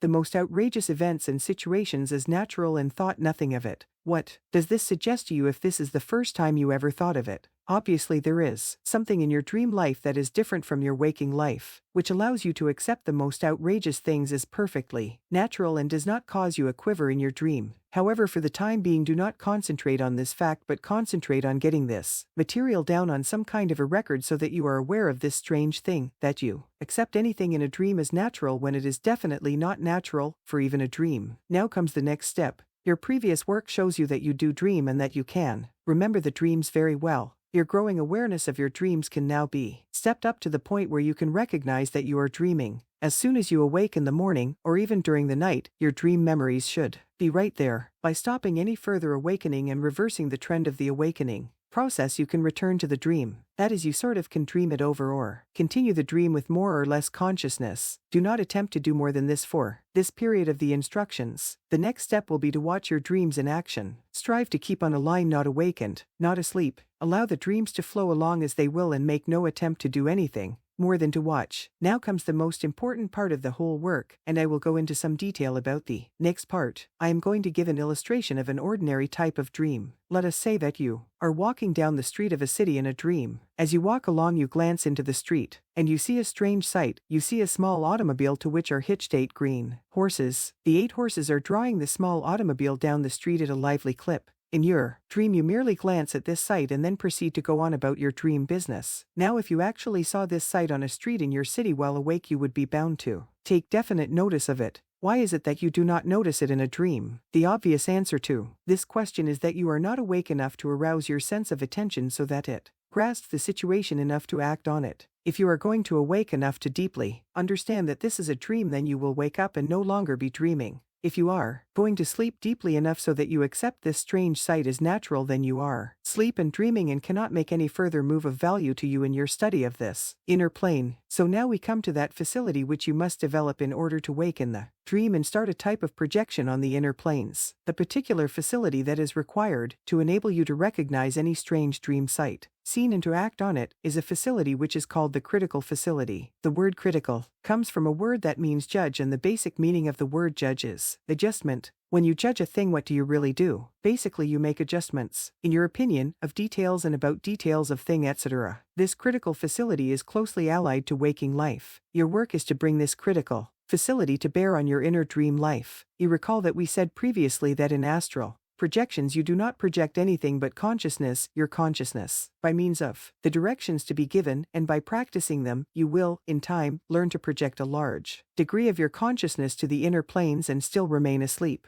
This is also connected very closely with what was said previously about developing another body on the inner planes, but for now all you do is project a part of your consciousness. You might say, to describe it more easily, that you first get a handhold on the inner plane and then pull the rest of yourself through to there. Now how do you get this critical facility to function on the inner plane? Well, at first thought it seems almost impossible to develop such an ephemeral thing so that it will work. However, it will work, and the way to make it work is through a combination of willpower and desire. We are all more or less familiar with the strange ability we have of hearing a tune of new music and then find ourselves humming it in a few days. This is exactly the same process that will make the critical facility a reality in your dream life. Still another strange facility ability that we all have is that of reading a story or seeing a moving picture and then finding out the next day that we have dreamed about that story or picture. This carryover is quite common. This ability, combined with desire, will do the work. All you really have to do is to think and desire a great deal about developing the critical facility,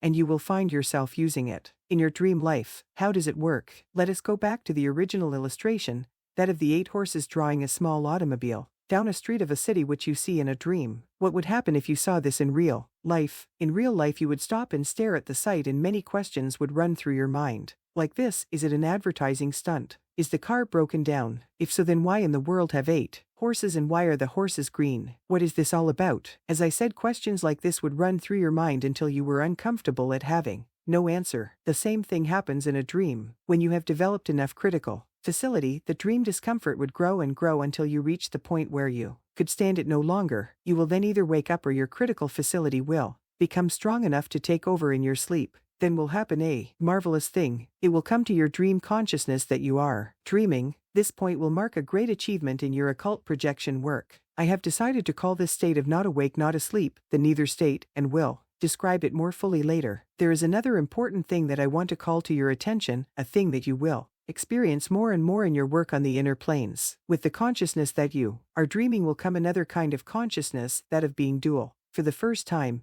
you will realize that there are 2 of you, one you in the dream and one you at home in bed asleep. This is a sensation you will not forget. You may come up to the point of neither state consciousness, of dreaming and of dualness, several times before you are strong enough to proceed with the dream, but in time you will be able to go on like as follows. With the knowledge that you are dreaming and know it, you proceed to disregard all the appearance of the dream and do anything that you feel like doing. Actually, you are now in an etheric projection. You can now turn and walk away, examining everything in the dream with a critical eye. If you want to, you can start looking for the silver cord that is supposed to bind you to your body. The cord has no actual substance, it is just a sort of stream of consciousness, a sensation flowing back to the body. You have to actually visualize it a bit in imagination in order to see it. Most all the things about you will be counterparts of things now on Earth. They will be rather mixed up though, because there is no time on the inner planes as we know it, and over there, things are there all at once. That is, you can see the thing when it is new and when it is falling to pieces of old age use, and the sight of both new and old at once in one is very telling,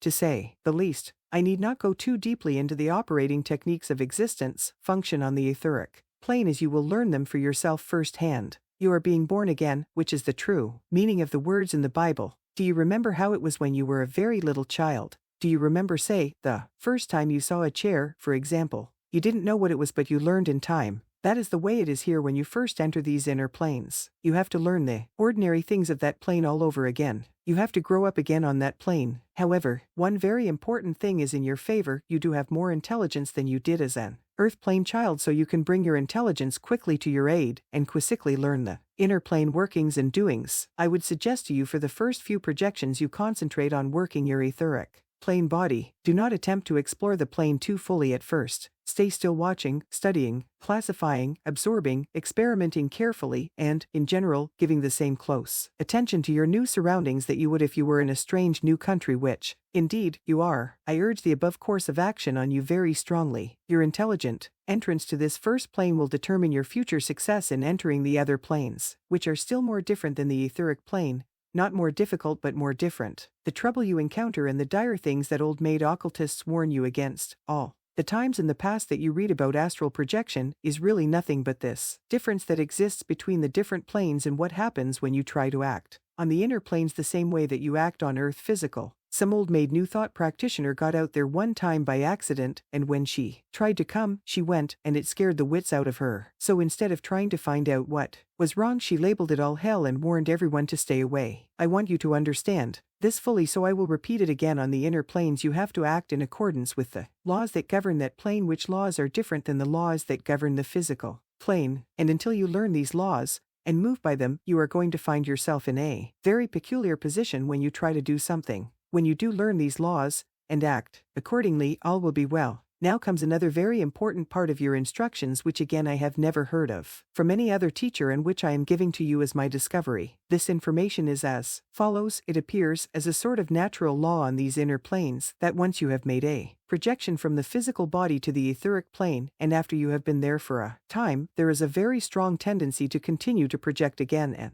then again to the next inner plane. Here is another thing that has caused much trouble for would-be projectors. You all know that you have dreams when everything seemed to be going along well. You were walking along in the dream, and all of a sudden, you found it more and more difficult to move about. You could not walk anymore. Your legs felt like lead. Then you might see something and try to run, and in the ensuing struggle you will wake up, etc. What has happened is that you have had another projection, as it were, and have gone over into the lower astral from the etheric plane. At the point where two planes come together, the scenery is very similar, and you cannot tell easily by sight where the line is. The only way you can tell is by the change required in locomotion movement. Later the scenery does change. Mr. Fox, in his book, does not describe this automatic projection as such exactly. He does describe something like the following. He says that as you walk, run, and do other things in your dream projection, you get farther and farther away from your physical body. He said that, as this happens, you find it more and more difficult to move. He also describes the change in scenery that comes as you go away from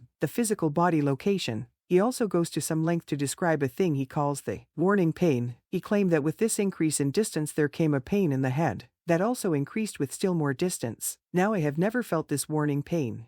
Finally, Mr. Fox says that the pain gets so bad that you bolt back to the physical body. However, none of these things will happen to you if you follow my instructions and go about the entrance to the inner planes carefully and learn how to act there. You should have had some of this experience in your work on the little system. As you make your first entrance into these inner planes via this dream method, a lot of very funny things happen, the reasons for which I will explain later. The actual change birth over into the etheric is often accompanied by the darndest collection of noises that you ever heard. Bangs, thumps, bumps, rattles, cracks, voices calling out names, including your own, and even loud explosions. The queerest kind of noises that you ever heard in your whole life. Even when you have been warned about this and told to expect it and what to expect, these noises are going to scare you, and maybe scare you good. The noises may come each time you go over during your first projections. After you have heard these noises for several times, they should die away, but first they may change character, your name being called softly, a gentle knock on the door of the room where you are projecting, your dog barking or your cat mewing, your bird chirping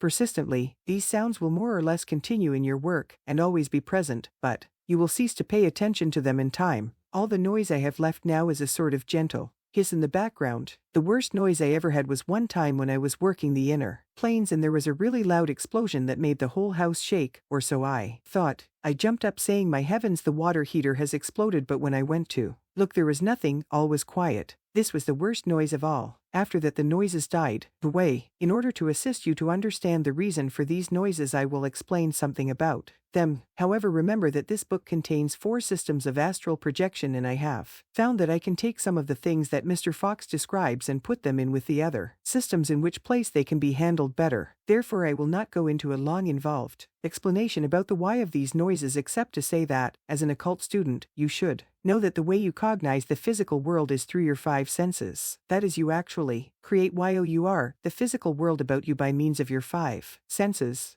I will not argue about this, as you can find out for yourself as you enter these inner planes, that it will be necessary for you to carry your creative powers, the 5 senses, with you, and to transfer them on through to the inner planes too, as you project. You cannot function on the inner planes fully until you have made this transfer. Thus, you see, the first transfer you made was the sense of sight. The second transfer you made was the sense of feeling as you tried to walk, move about there. These 2 senses are very closely connected, and your transfer of them did not create any attention from you other than the ordinary difficulties above mentioned. But, however, when you started to bring through the sense of hearing, the fun starts. The sense of hearing is a sense that you do not use too much, certainly not as much as you use seeing, feeling, and the impact of the inner plane on its transfer caused all the unusual noise, yet it was not really noise in the true sense of the word, but only a disturbance. Later on you will take the last 2 senses on through into the inner plane. I found I had no trouble with the sense of smell and the sense of taste. You will recall that I discussed some of this in the little system and showed you how to use the senses in setting up your stations along your route. If you did your work there, you should have no trouble with this advanced work. Now that the information about the noises has been given to you, so you know what to expect. Along that line, I want to return to the point where you were instructed about the series of automatic projections that seem to take place after you once have entered the inner planes successfully. You recall I said that many dreams start out nicely and then run into trouble. At first you seem to be able to walk about easily and somewhat naturally, and then there comes a change and your limbs seem like lead. This change in feeling is characteristic of the change that takes place when you go over the line from the etheric plane to the lower astral plane. This change is the first sign you will have that you have gone over the line. As I said before, that the lower astral plane and the etheric plane are very similar looking.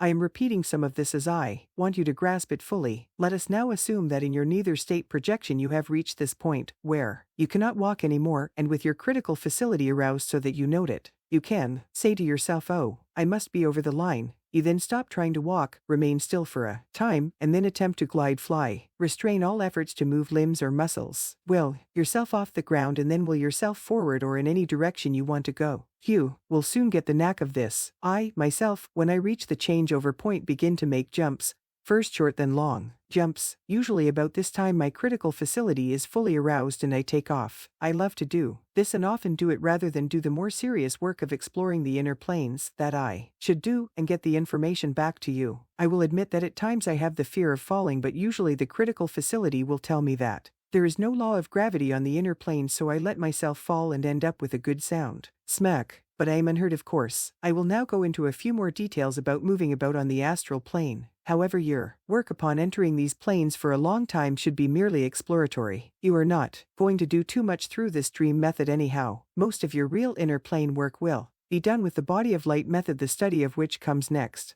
As I said to you before, the dream method is a sort of automatic projection method that comes into action automatically as you dream and sleep. This system is very valuable, but it lacks the personal direction ability that is developed in the other methods, in which methods you start from awake and go to the neither state instead of going to sleep and coming back to the neither state as you do in this dream method. However, you should have this dream method in your development, and so here it is. As you move about the lower astral plane, you might find yourself before a building of some kind. If you desire to enter this building, you will, at first, go through doors and windows. Later, as you become more experienced, you will go through walls and through closed doors. At times I have gone through walls easily and other times bounced off, depending upon the degree of critical facility that I had at the time. There is a strange sensation as you go through a wall, a sort of drawing out and pulling through feeling. I enjoy it very much, and so will you when you get used to it. As you explore about, remember that there is a tendency to advance along the lower astral into the higher astral, and so you may find yourself coming to a place where astral matter begins to disappear and lights of colors begin to take its place. I advise you to stop there. You can do this by your will plus your critical facility. Stop and return to the lower astral regions, as your exploration of the higher planes should be done by means of the other systems in this book rather than this dream method. One more thing and then I will close this section.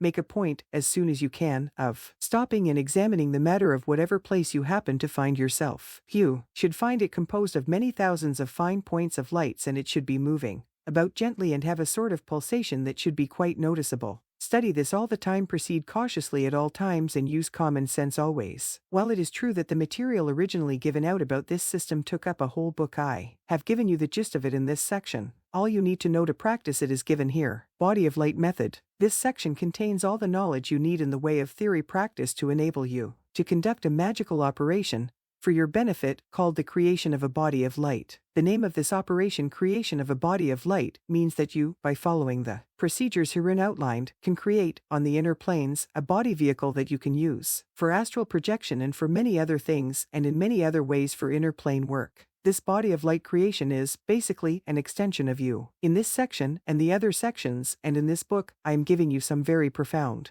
occult knowledge and practices. You must have noticed, by now, that this is no ordinary occult book of the usual run-of-the-mill stuff consisting of endless chatter about the dangers of using occult powers for your benefit, etc., etc. No, this is a book that tells you what is what and then tells you how to go and do it. You are being given this knowledge by the direction of inner powers because the time has come when countless numbers of people are ready to learn and use these higher powers. And they are given now for the reason that you are to learn to use them for your personal benefit, to uplift yourself, to build yourself up, to enable you to live your life better, better, better. It has been said before, and I will repeat it again and again, the outer physical plane is the result of inner plane activities. You cannot be successful in handling the outer plane until you begin to master the inner planes. It will stand to reason then the only way to influence this outer physical plane is to work on it from the inner. Now don't go off thinking that this is something new and startlingly different, presented for the first time. While it is true that this is the first time that these directions have been presented in exactly this way and for this purpose, to help you to help yourself, this knowledge is not new. Every single thing that has ever been done on this earth plane has been done through first working on the inner planes. This inner-outer work action, however, is absolutely unknown to the greatest majority of people on this earth. You are now going to learn how to do it on purpose and with more power. 40 years ago, when I first took up the occult, the first thing that attracted my attention was astral projection. All through these 40 years I have given this subject my greatest attention. I first gathered all the information data that I could about astral projection. After a great deal of study of this material, I began to see some method to it and gradually evolved the 4 systems that you are being given here in this book. Systems that I have tested and found to work. Further research has shown to me that these 4 systems are basic and are known to many people who, however, secured this knowledge from others under pledge of secrecy, which pledge keeps them from teaching them freely to those who desire to learn this art, or even using it for themselves. However, the main point here is that these 4 systems of projection are not just that, 4 systems of how to project yourself astrally, they are much more, and again much more. These systems can be used for many other things than just to enter those inner planes and explore them. After you have mastered the systems given in this book, to the best of your ability to do so, you will find that you can enter the inner planes with many different kinds of purposes in mind, and carry out these purposes with positive results that will astound and delight you.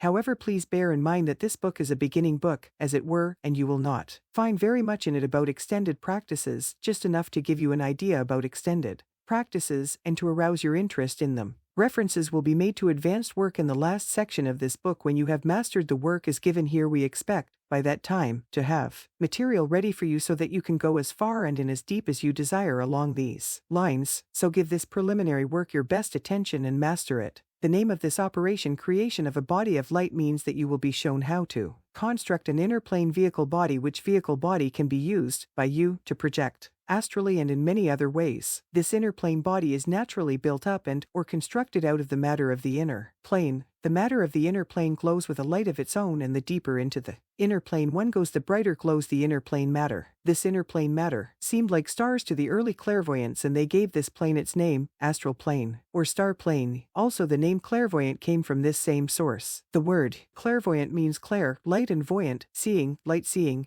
or seeing by the inner plane. Light. This inner light effect holds throughout all the inner planes. In the etheric plane it is rather subdued and consists of hardly more than a glow. It is in the astral plane that it has the real, star-like quality of intense points of light. As one leaves the lower astral and proceeds higher, the light increases from small points to large points, and when one leaves the astral to enter the mental plane, everything becomes all light, all forms disappear in this blinding light of all colors. Also all matter in the lower plane starting with the etheric will have the appearance of moving or flowing slowly about. As you become more and more familiar with these inner planes, you will learn to stop now and again and examine the nearby matter carefully. The intensity of the light glow and its movement will show you where you are. It is important that you should learn the following ritual and master it completely. It looks very simple and sounds like nothing, but I have found that this simple looking thing is one of the most highest and most powerful rituals that a man can use. I know that when I first saw it and used it, I didn't see anything much in it, but I found later that it went right up to the very top of the powers that govern and rule this physical cosmos. I was ashamed that I had not recognized it sooner and better for what it is. So don't you make the same mistake I did. Now learn the following material and learn it so well that you will be able to recite it without stopping to think what comes next. It sounds easy, and it is easy, but it is a bit complicated, involving, as it does, some movements and word actions. 1. Touch the forehead and say Ater. 2. Touch the lower breast and say Malkuth. 3. Touch the right shoulder and say Vgevurah. 4. Touch the left shoulder and say Vgedullah. 5. Clasping the hands and fingers together before the breast say Loolahm. 6. This cross exercise is the preamble of the next section, which is as follows. First do the cross exercise, then 7. Face east. Visualize a steel dagger in your right hand, trace a banishing earth star, called a pentagram. Then 8. When you have completed the star, stab it in the center with the dagger and say YHVH. 9. Still holding out arm and dagger, turn to the south, trace another star in the same way, and say a DNI. 10. Turn to the west and trace star and say AHIH. 11. Turn to the north and trace star and say a GLA. 12. Return to the east, extend arms in the form of a cross facing east and say, before me is Raphael, behind me is Gabriel, on my right hand is Michael, and on my left hand is Oriel. Before me flames the pentagram and behind me shines the six-rayed star. 13. Repeat the Kabbalistic cross. See diagram A. Learn this exercise thoroughly. Later you will expand this exercise in several directions. Do not force your learning, but take it easy. However, do learn it so well that you can repeat it quickly, without thinking of what is coming next, and thus not hesitate while reciting it. For the next part of your work with this Rubik exercise, do the following. Take a teaspoonful of whiskey, brandy, or rubbing alcohol, if necessary, and place it on some fireproof material. Do this in a dark room or at night.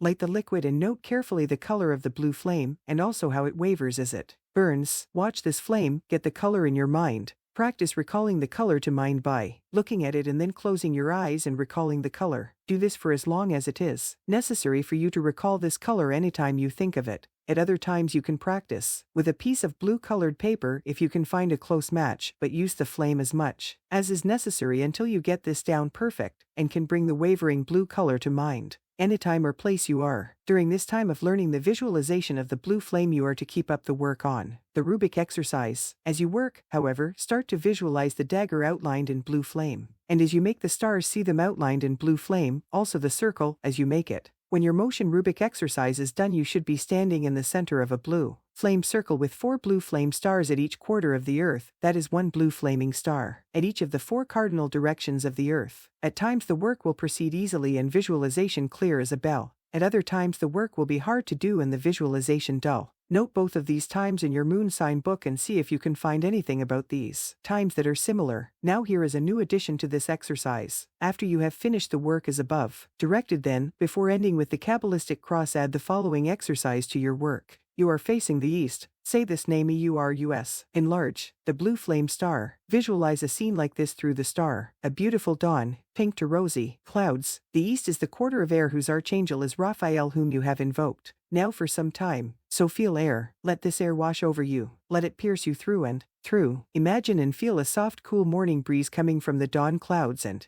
passing over you. The name of this east wind is Eurus, so name it and call it After a time, finish with the east and, gently erasing it from your mind, turn to the south. Say, NOTUS. The south is the quarter of fire, so visualize the tropics. Feel it, warm to hot. Visualize blue seas, white waves dashing on rocky coral reefs, palm trees swaying in the warm breeze. Feel the gentle heat coming from this quarter and let it warm you through and through. Finish and erase from your mind. Turn west. Say Zephyrus. The west is the quarter of water, so picture and feel gentle misty rain on your face. Visualize a waterfall with clouds of mist arising from it. The water, after coming over the fall, is coming towards you and you feel it flowing into your sphere. Feel wetness. Now turn north. Say BOREAS. The north is the quarter of the element of earth. These quarters have no relation to the usual ideas of air, fire, water, earth, but are concerned only with the principles of them. Hence the quarter of earth, north, is not the north pole of the earth but the north quarter of earth. It is in the quarter of earth that all the other forces end. In fact, all forces end in earth and the north quarter. Hence earth is the great end, storehouse of all things and forces. You will find in earth all the things you are looking for and all the things that you need to make you happy. So therefore, when you visualize the quarter of earth, you first visualize all the vast areas, fields of things that make up the food for people. Great fields of ripened grain and vast fields of ripened corn, vast orchards of fruit trees loaded with fruits of all kinds. Then visualize great herds of animals grazing on their foods, the green grasses. All is plenty and full of peace. Beyond this fertile land stretch forests of trees that furnish the materials for our homes. Then, beyond these forests rise mountain peaks. These mountains contain mines of metals that supply other of our needs, and on the tops of these mountains is ice and snow which gathers there and then melts and flows down to the plains through streams and rivers to nourish and water the growing things below. Train yourself to visualize and realize all this as you say the name of this north wind bore us. Turn to the east and close the exercise with the Kabbalistic cross. To continue this exercise is the work of a lifetime.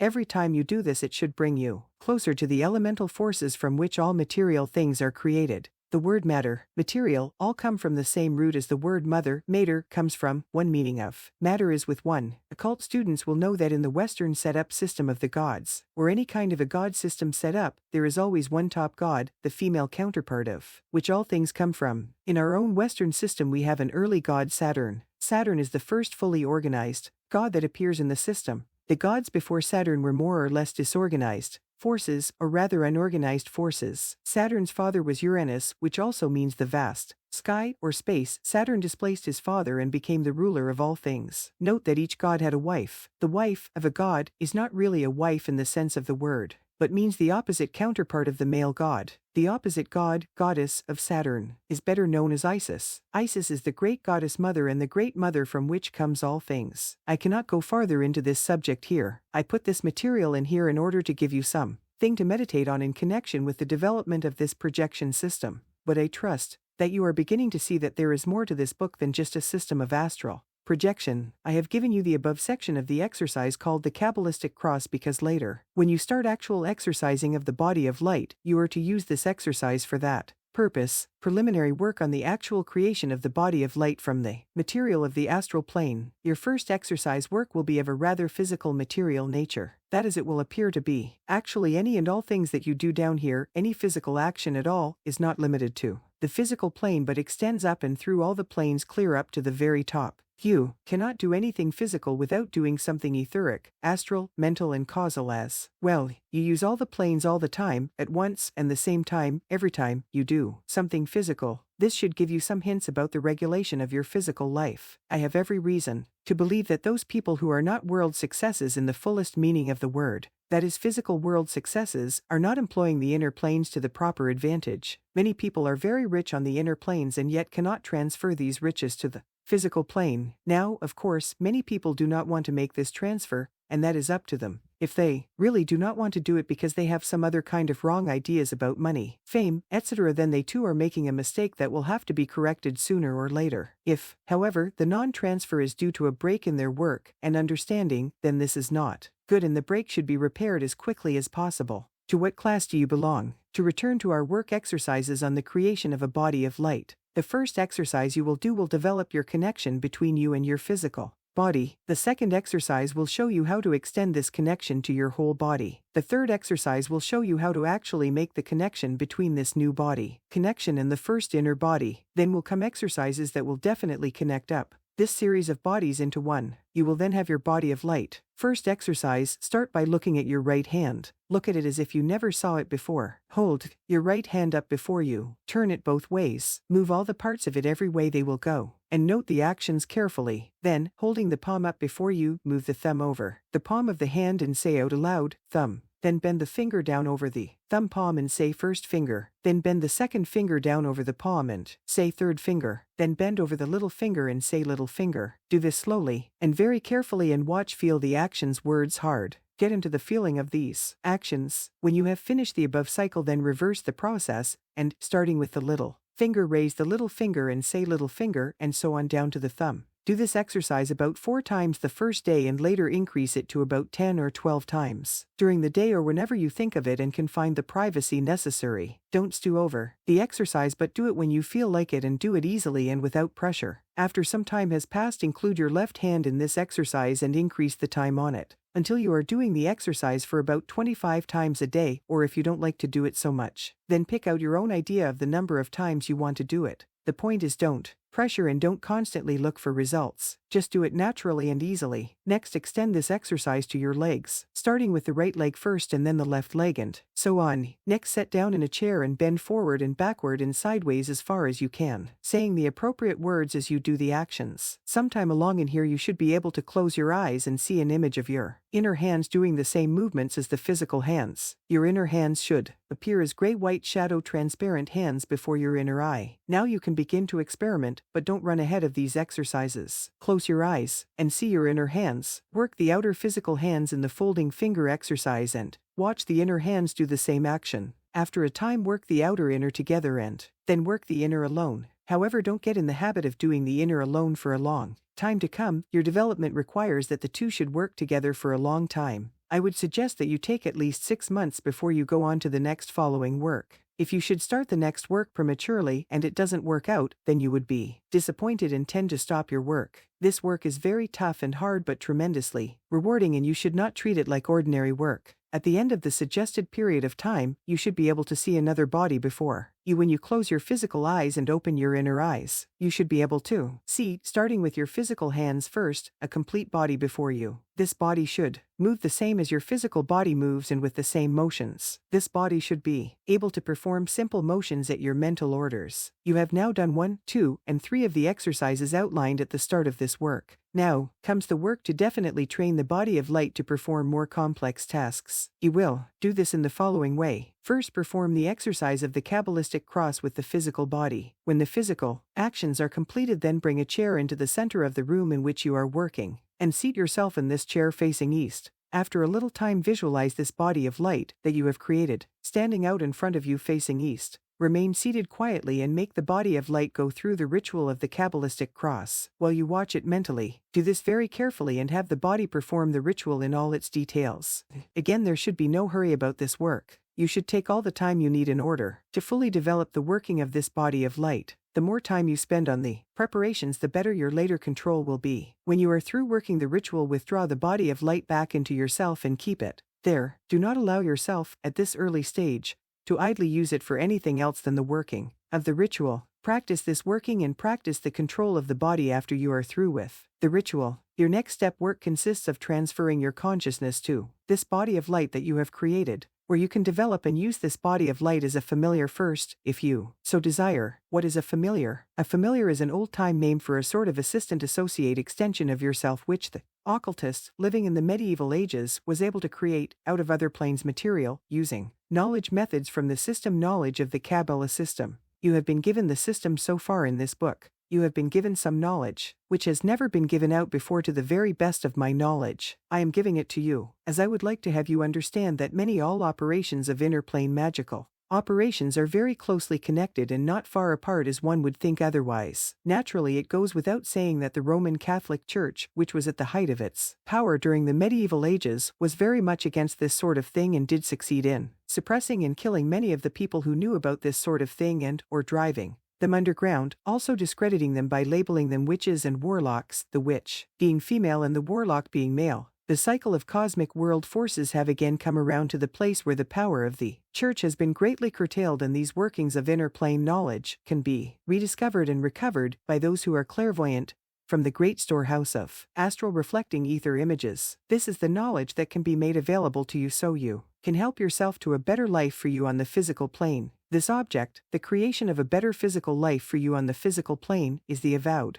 object of all the instructions of the Gnostic Society of self-development and self-knowledge and self-improvement. Again, as at the start of this book, I want to assure those of you who have some doubts about this work that there is nothing harmful or dangerous in this work. Actually, the knowledge itself is old stuff and has been used and practiced for untold ages. With the idea of giving you a tool to help you live a more satisfactory physical life, I am going to give you the following information about how to use your body of light as an extension of yourself to accomplish many different things, the extension being commonly called a familiar. I will then give you a list of things that you can train your familiar to do and be in. So that you won't forget its importance, I will repeat this list at the end of this section. The Gnostic Society of Self-Development has 2 sets of instructions already prepared, which instructions have been used and tested now for some time by the members of the society. I call your attention to them and I suggest that you send for them at this point of your development and see how they appeal to you. While these instructions do not mention a familiar in particular, you can readily understand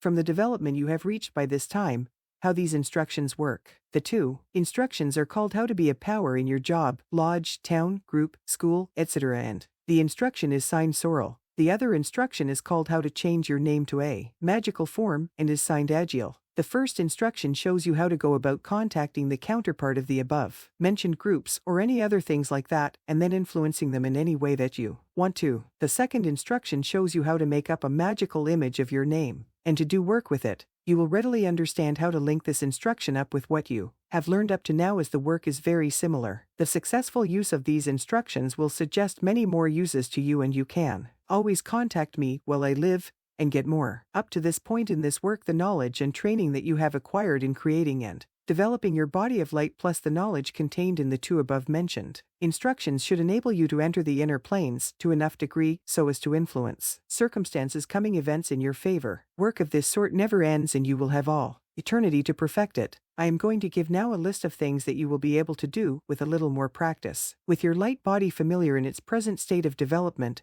and they are as follows. 1. As aforesaid, you can use your body of light as an extension of yourself and use this way, it becomes what is commonly known as a familiar. This familiar light body, being made of the material of the inner planes, can enter those planes freely and affect the matter material of those planes in any way that you direct it to do. You can start circumstances working the way you want them to work. This is a powerful tool that should stand you in good stead in this tough life. 2. You can use the familiar as a watcher. You can send it to a place where it will watch and record what is going on and then report the information to you when you bring the familiar back to you.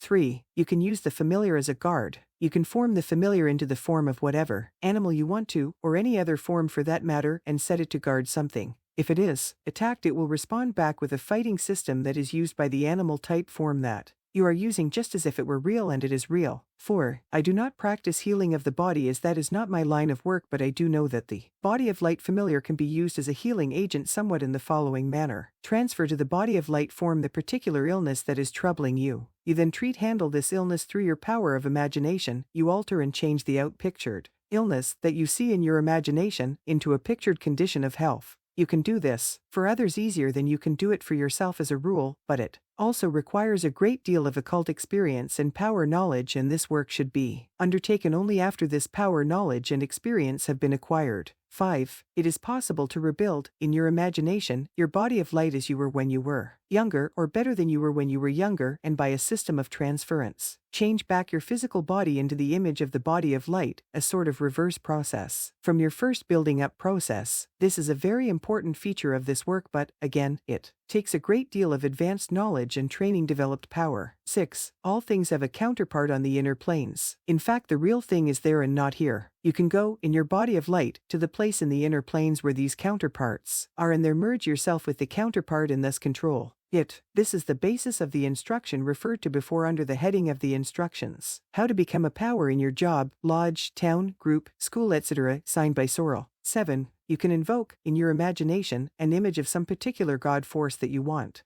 to help you and then merge your body of light with this God Force image. Terrific experience. 8. You can explore the inner planes and meet that which passes for inhabitants thereon. This instruction is given in the next section. In the above and before this, I have used the terms body of light and familiar interchangeably. In these cases there is no real difference. The main idea in the last few pages has been this: develop your body of light and start to get some use out of it. I am hoping that as you go along other ideas will occur to you for use of your body of light. Now before we proceed with the further instructions on how to use your body of light for astral projection, I would like to close up this section with a recapitulation of what you have been given up to now, and also I will repeat some of the things again so that you will be sure to understand it completely and fully. You were given instructions, which instructions have enabled you to construct, out of the matter of the inner plane's material, a vehicle body organization. You were able to see this body in your imagination. You were able to move it about under your direction. You were able to see it moving in synchronization with your outer physical body, that is. You were told that it could do certain jobs and do some of them on its own. You were given some information on, some lessons on how to do this. You were given hints that much greater things could be done with this body and were told where to obtain the information when you required it. All the above pertain to the creation of this body of light, and its use somewhat on its own power, as it were. That is, when you created this body of light you endowed it with your own life force and life power, and thus it is truly an extension of yourself. This is really nothing unusual. Everybody does this all the time unconsciously, only you have done it deliberately. When this kind of work is done unconsciously, the object created is usually called a thought form. Thus created casually, they quickly disintegrate and do not last too long, barely long enough to do their job. However, the work you have done has been deliberate and was done with intention, and the form thus created can last for a long time. When you are not using the body of light, you must keep it inside your aura. You do this by willing it that way. The following belongs to the end of this book properly, but I think I will give some of it here in order to emphasize it a little more. I am assuming that, having created this body of light, you are going to stay on the occult path for the rest of your earth life. I will repeat again that there is no other way to learn to handle this earth life than to be able to enter the inner planes and to handle circumstantial things before they can come through and affect the physical plane world about you and also affect your affairs. Believe me, there is no other way to master this earth plane. I feel sure that all religions that did not teach this system have been wrong.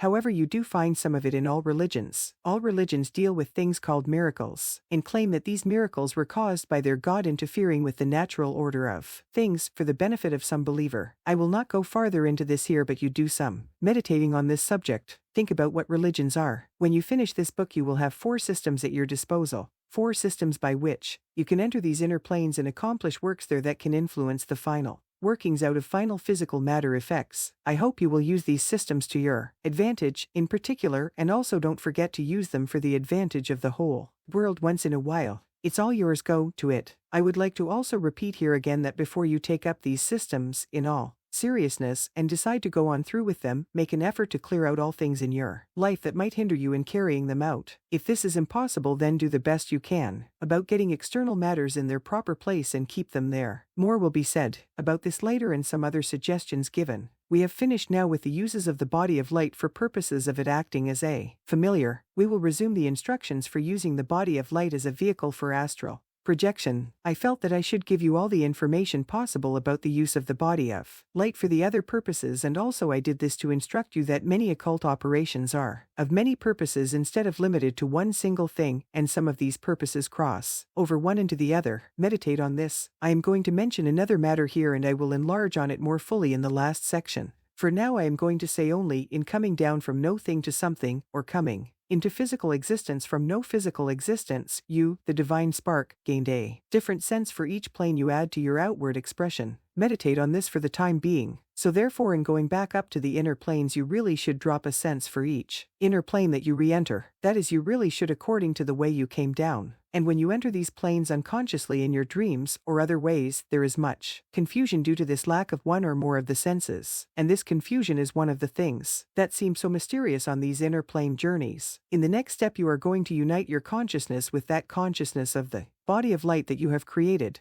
Basically, it consists of transferring your senses to that body and then functioning in and through those senses on the inner planes where that body is. Now, you did some of this work before, so this should not be so new to you, and if you did your work right in the little system, you should have no trouble in doing it here. Also, you did some of this work in the dream method. Only in the case of the dream method this transfer was somewhat automatic and in not too efficient a manner. However, you should have had some definite experience in this transfer of these senses, and the next work should be merely an extension of this transfer ability pushed farther along. At this point of the resumption of these instructions, the appearance of your body of light should be that of a duplicate of your physical body. Naturally, you will say, what else? It is true that for many purposes you will hold the body of light in the shape of your physical body, for healing as I told you before, and for making it take the other shapes for the other purposes is also aforesaid. But for general projection work and for the transfer of your senses consciousness to this body, you do not need a human body shape at all. Remember that you are learning a new art of living here. You are being reborn, you are reversing the process by which you came down, and you are now going back up, and you are going to do this by your own development efforts. Therefore, you are going to have certain freedoms that you did not know about before, freedoms which you did not have on the physical plane. We can take some hints here from those writers on scientific fiction. These writers often project their stories into a future time when much of the physical work is done by robots. A robot, as you know, is a sort of machine man with a kind of brain that works along certain lines, and is of great help to people in that it can do many kinds of work. In the early stories of these machine robots, they were manufactured in the form, the actual form, of a man, that is, with arms and legs and fingers and all the actual shaped parts that a human body had. The writers soon discovered that the robots did not have to be this human shape, but they could be made in all sorts of shapes to do specialized work as required. For example, if a robot had to do a job that required only looking and no walking, then it would be made to rest on a table and equipped with multiple sets of eyes, etc. Do you understand this? The body of light that you have created is a sort of robot in a sense. You can make it assume any form that you wish. The material of which it is created is plastic and will assume any form that you impress it to take. You can, therefore, make use of this fact in transferring your senses to your body of light. You do not, therefore, have to create an eye structure of any kind, or even the suggestion of one, but you can if you want to. That is, an astral body does not need eyes to see with on the astral plane. To see there, you do not use any kind of an eye-type structure, but, to help you make the transfer, it might be all right to put eyes on and in the head of your man-like form of the body of light, and then appear to use these eyes at first when you make your first efforts to transfer the sense of sight to this inner plane body. You will have to do this only for a time, however. As you gain more experience in this work, you will gradually discard this imaginary eye structure and see with the whole body at once all over. The same is true of all the other senses and their functioning on the inner planes. In learning to feel, you will probably use, at first, an imaginary hand and feel with that. Or you could say, to make it simple, that, on the inner planes, all the senses merge into one sense only, and that is all you need on the inner planes. As you now understand this, we can proceed. Always start this work by doing the Kabbalistic cross work with the circle in blue flames. Get into this habit, especially at first. Seat yourself in the center of this circle in a comfortable chair facing east. Bring your body of light in front of you. Face it away from you. Visualize yourself moving across the space to the body and entering it. That is, putting yourself inside the shadowy light body. Make an attempt to see about you. I just cannot describe the following process too closely. It defies description, and I just don't have words to do it properly. When you try it, you will know what it is like. The effort to see through the light body will work. If you persist in putting yourself into this body and making the attempt, it will work. You must remember the idea of being born again and stick to that idea. Can you remember how it was when you were a body just born and trying to see, move about, etc.? Well, that is exactly where you are now with this inner plane body. Also, do remember that there is really something for you to see there. You have to cognize this something that I spoke about before and then recreate it in the terms of this inner plane, where laws are different than the physical plane that you just came from. So you will not only be learning how to see create on the inner, but you will be learning the laws of that plane, which laws are different than here. Much of this has been explained before, and you should have done some of this work as aforesaid. You should not have too much trouble. I will be available for advice, but try to follow the directions yourself at first. I rather regret that I have to mention so many of these side points all the time, and I suppose that the critics will say something about it, but I am writing this for you and not for the critics. That is, I am writing it for you to learn from and about, and that is not so easy in this kind of work. Instructions. After all, this kind of work is a tremendous thing. You are starting to reverse the fall of man into matter, of which I will have more to say later. To return to the instructions, you are now engaged in trying to see on the inner plane at see with a different eye through another different kind of body, an inner plane body and an inner plane eye. I am going to leave out of consideration here what it is that you are trying to see. Actually, you are seeing your own creation. In fact, as said before, the whole world is your own creation, and so are the things on the inner planes your own creation. Persist in holding yourself inside the body of light, and pressure yourself to see will that you should see about you. It is this pressure of your will that will accomplish the connection in course of time, and when the merging comes you will recognize it for what it is. Practice, practice, practice continually. Remember that you will have to practice this connection almost as much as you did when you were first born on this earth. A baby cannot focus its eyes very well, thus it does not see very well at first, and it is a long time before it can distinguish between objects far away and objects close. A baby will reach for the moon, I am told, and not understand when he cannot get it. You will have the same thing happen to you again here. Actually, the place you are is the etheric plane when you first see things through the eyes of the body of light. You should be rather familiar with this plane and its laws and scenery, as you should have done work on the little system and on the dream method system by now. The only thing that should be different is that you can now move about with a definite other body made of the same type of matter material as the plane itself. This functioning in this kind of body will give you a new sensation of power that is very gratifying.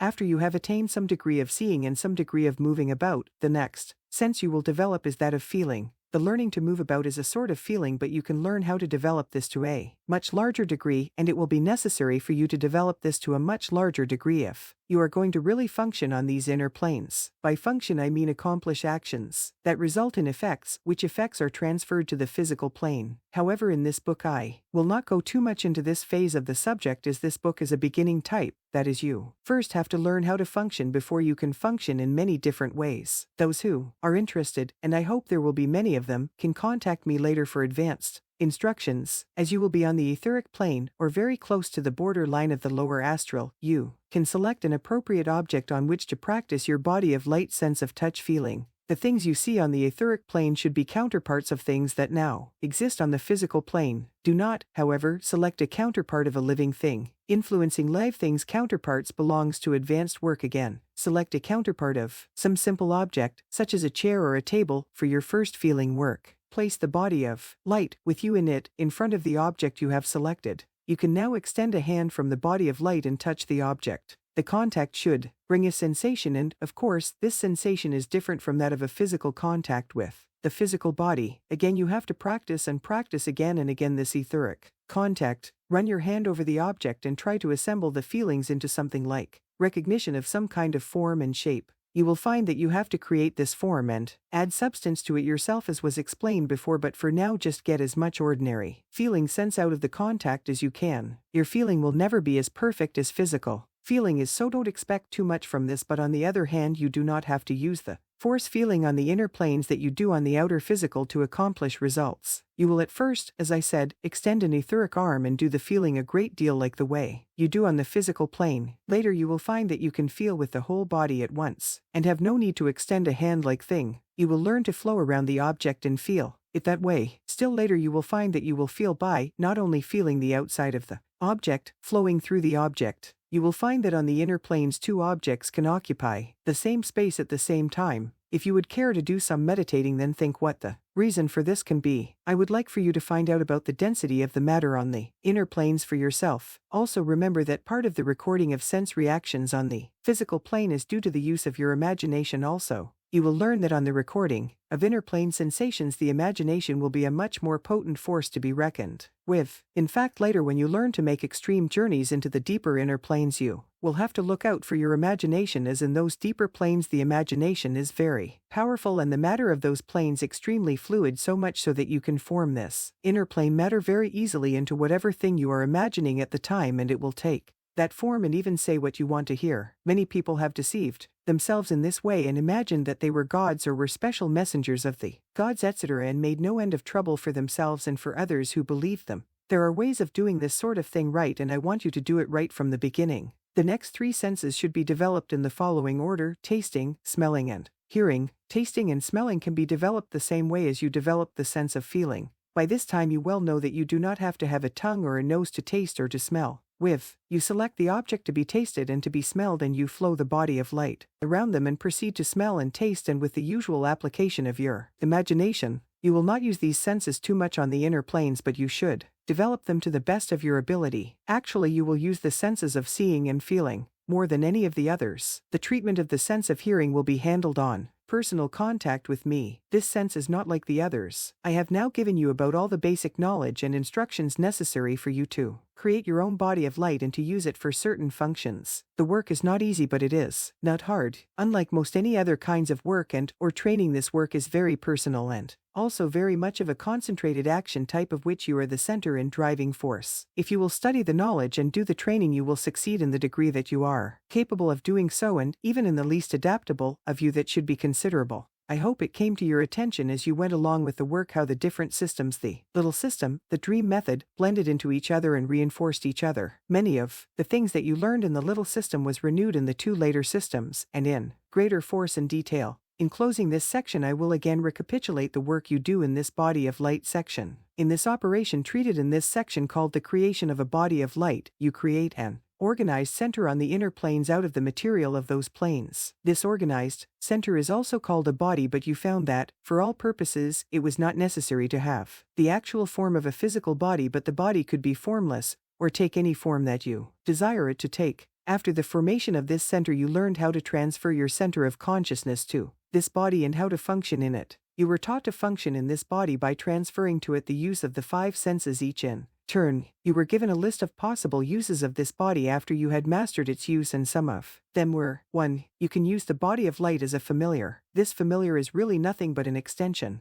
of yourself that will work and accomplish jobs on the inner planes at your directions. 2. You can set up your body of light as a watcher, and acting thus it can penetrate the inner planes and bring you information. 3. It is possible to practice healing of the body by means of this familiar. You can transfer the disease to the body of light and then treat it there and remove it. 4. You can invoke God forces into this body and then occupy the body yourself. A terrific experience. 5. You can cause your body of light to assume the form of another and can cause an actual linkage through which you can influence the other. 6. You can cause your body of light to influence the counterpart of a firm, community, town, society, lodge, or any kind of organization that you wish to control or influence, etc. The above list does not complete the list of actions that you can do through and with your body of light, but should keep you busy for some time. Symbol method. And so now we come to the last method and the greatest of them all. This method that I am about to teach you has been called the Tattwa method of astral projection or astral projection through and by means of the Tattwa symbols. This method has also been called clairvoyance by means of the Tattwa symbols. In the case of the following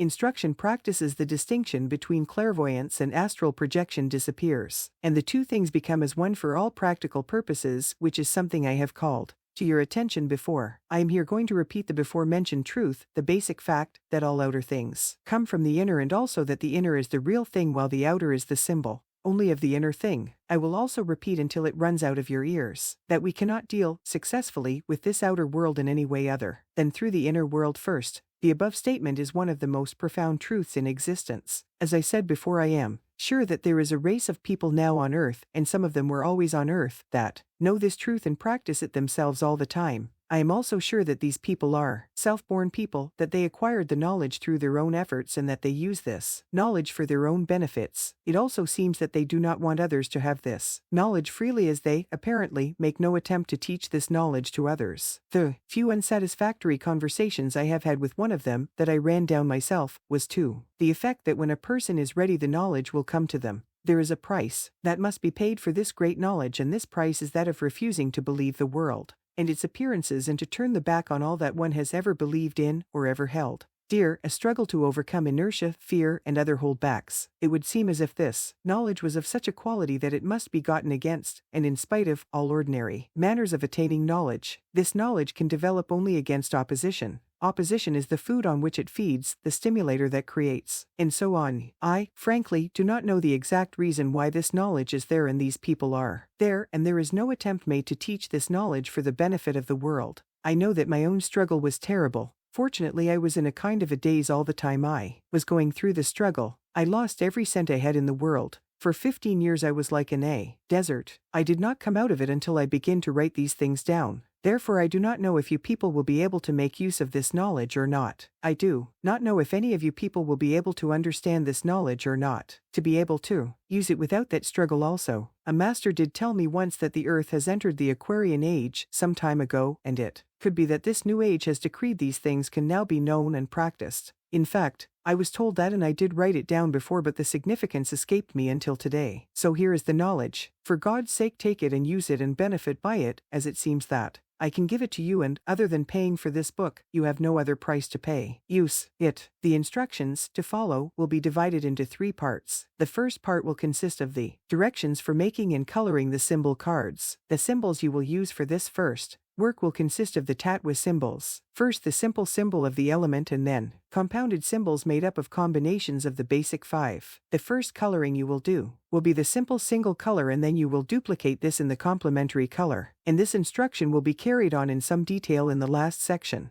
The second part will consist of knowledge as to reasons for such and such a card as a certain symbol and why the symbol stands for the inner real thing. The third part will consist of the use and practice of the symbols, also their extension into other things. Part 1, the symbols, their names, their appearances, how to make, how to color. In this system, the symbol method system, you are going to practice astral projection plus clairvoyance through a series of symbols called the tatwa symbols. The basic physical appearance of these symbols will be a diagram drawn and then colored on, at first, a clean new sheet of paper cardboard, and later, when you have mastered a little art ability, you will color the symbols on parchment and keep it wrapped in silk. Thereafter, the appearance of the symbols is as follows. 1. Akasa ether, egg-shaped, black or indigo, also a shape called the vesica piscis, which is usually colored indigo. The name vesica piscis is the name for the inside of a fish cut open as it were. There is more to this shape than that, but get it yourself through your meditation. You will not use the akasa symbol in your first work, so make the symbol for now, but do not attempt to use it. Its use requires more advanced knowledge. 2. Vayu air, circle, colored blue medium. 3. Tejas fire, triangle, red. 4. Apaz water, crescent, white. 5. Prithvi earth, oblong, yellow.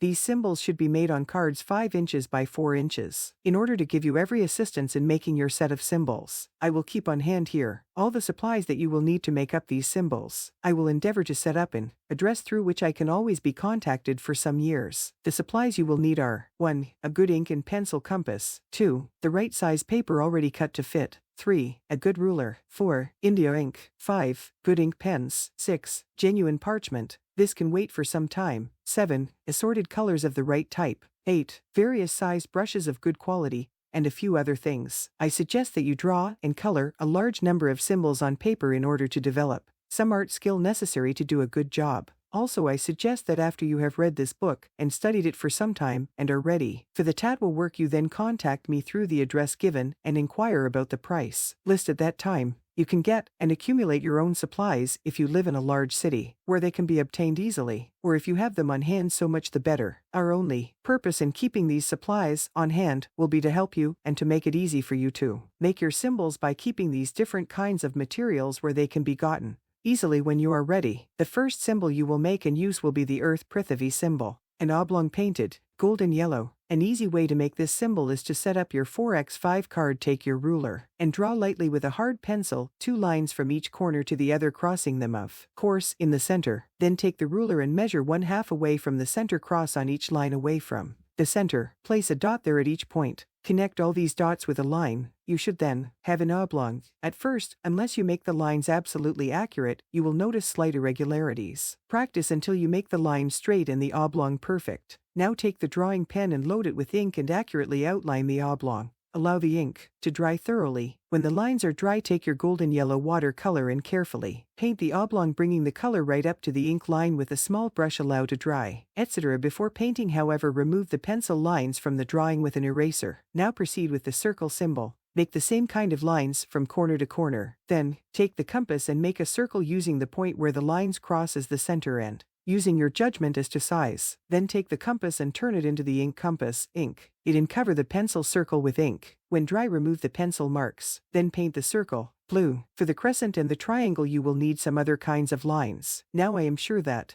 there are other ways to make these symbols, and a skilled draftsman could do it easily, but I am writing this for ordinary people who are not skilled in this sort of work and do not do it for a living, as it were. All these ordinary people will need are some simple foolproof directions. If you are skilled, then make them any way you please. The only point is, you should do the work yourself, otherwise I could furnish you with fine printed symbols much better than we can make, but they would not have the value to you that your own work will have. In fact, they will be useless. Next, you should make the triangle. Take your 4x5 card, divide it in half long ways, then divide it again in half middle short ways. Now draw a line 1/4 of an inch below the short middle line, then measure up from where this lower line crosses the middle dividing line on the long ways 2 and put a dot there. Then go back to the same point you started from and measure out on each side 1 and put a dot on each point. Fill in the lines with pencil and then ink them in carefully. Make them as accurate as you can. I found that I had to make several copies several times before I got one perfect. When the ink is dry, paint the triangle in red color. Now make the crescent. Divide the 4x5 card down the middle long ways. Measure down from the top of the card 1/4 and make a dot there. Call this dot number 1. Now measure down 7/8. Make a dot and number it number 2. Now measure down again half and make a dot and label it dot number 3. So you should have 3 dots numbered 1, 2, and 3. Now take your compass, put the sharp point at dot number 1 and the lead point part at dot number 3. Make a half circle. It is not necessary to make a full circle. Now put the sharp point of the compass at the number 2 dot and, not changing the setting of the compass, make another half circle, making the 2 ends of the circle meet. Where these 2 ends meet and cross should make a crescent. Now change the compass to the ink pen and carefully ink in the crescent. When the ink is dry, then paint the whole card black with the India ink, leaving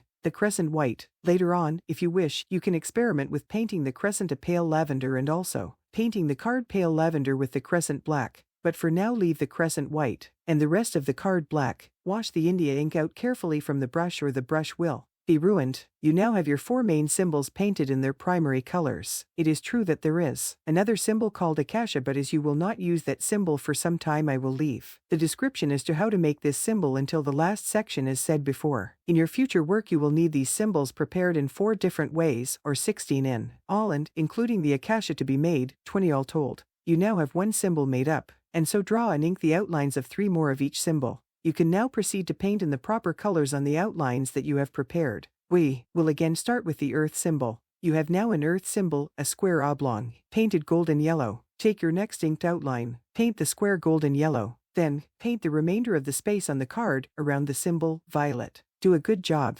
Next, take another inked symbol and reverse this color scheme. Paint the symbol violet and the background golden yellow. Take another inked symbol, paint the symbol violet, and leave the background white. You now have the earth symbol in 4 different combinations, and in later work you will use the different cards for different kinds of work, some of which will be explained in the last section. Next, take the symbol of water, the crescent. This one is a little different because of the white and black and because the paper is already white, which makes it a little confusing. The symbol you have now is a white crescent with a black background. If you want to, you can use white paint on this white part, but white paint is a little funny to handle and really doesn't look very white. However, for these symbols you had better use the white paint and not depend on the white of the paper for your white symbol color. Putting the white paint on will at least give you the feel of doing something about it. So take your inked crescent and paint the crescent black and leave the rest white, or paint it white as aforesaid, but there is so much space here that I will leave it up to you as to what you want to do. Take another inked symbol and paint the symbol white and leave the background white. I agree this is a little confusing, but leave it that way for now and later you will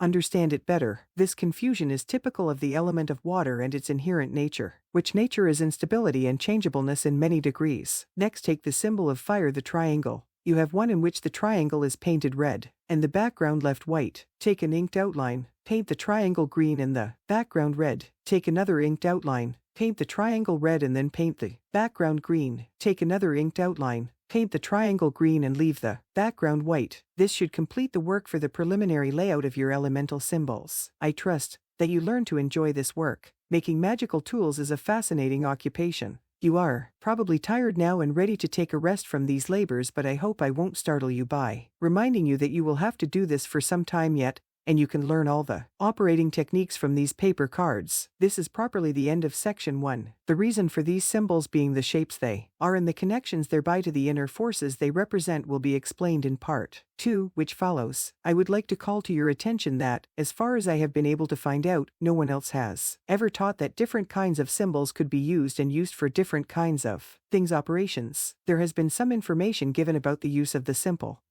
the symbol with the inked outline painted in the primary color, but none about the other kinds of reverse colors, those that you have just painted. These symbols have reversed uses, as for example, if you are working for yourself you will use one kind of symbol, and if you are working for others you will use another kind of symbol. If you are working for things in general, you will use another kind of color arrangement. Some of these uses will be given to you and some of you will have to get through your own efforts. Several times here I have used different spellings for the tattvas. I did this on purpose because different books and persons spell them differently and I want you to recognize the word no matter how it is spelled. Part 2. The Y of a certain shape of a certain symbol for a certain thing. The word symbol comes from two Greek words which mean throw and together or throw. Together or put together as we might say. In the sense that we are using the word symbol in this book we mean in place of or a visible sign of something that is invisible. An outer sign, symbol that will represent the force thing we deal with on the inner plane. You have probably noticed from time to time that occasionally a symbol will represent something to which the symbol apparently has no relation and then other times symbols will have a very direct connection with the thing represented. For example, in the old days, an inn was marked by a bunch of tree branches hanging from a pole through an upper window. This symbol told the traveler in those days that the building was an inn. There is a connection, no doubt, but as I don't know about it I would not recognize this building as an inn. However, if the building had a symbol on it of a large signboard with a picture of food painted on it I would recognize the connection easily and so can anyone else. Do some meditation on symbols yourself and see what you come up with. Now in the present symbol matter that we are considering you have made 4 symbols on some cards and have painted them in certain colors. The symbols were as follows: a blue circle, a red triangle, a white crescent, an oblong yellow square. You have been told that these symbols represent air, fire, water, and earth, and I will admit that, at first glance, it is hard to detect any connection between these symbols and the aforesaid elements. You have been doing some work with these forces Haritoffer, and, although I had not explained the matter fully and in detail, it was not really necessary for you to know fully about these forces in order to get results from working with them. Now, however, I will explain the elemental forces and their symbols fully and completely, and again, as far as I am aware, this is the only time this exact knowledge explanation has appeared in print. Oh, the other writers have talked glibly about forces, elemental forces, air, fire, water, earth, etc., but what do they mean? Well, they just don't explain what they mean, and probably because they are fuzzy themselves about the real inner meaning of these things. Then again, as I also said before, they might be barred from revealing these things as they learn them under oaths of secrecy and cannot tell them to others freely. Well, whatever the reason is, here it is now and learn it well.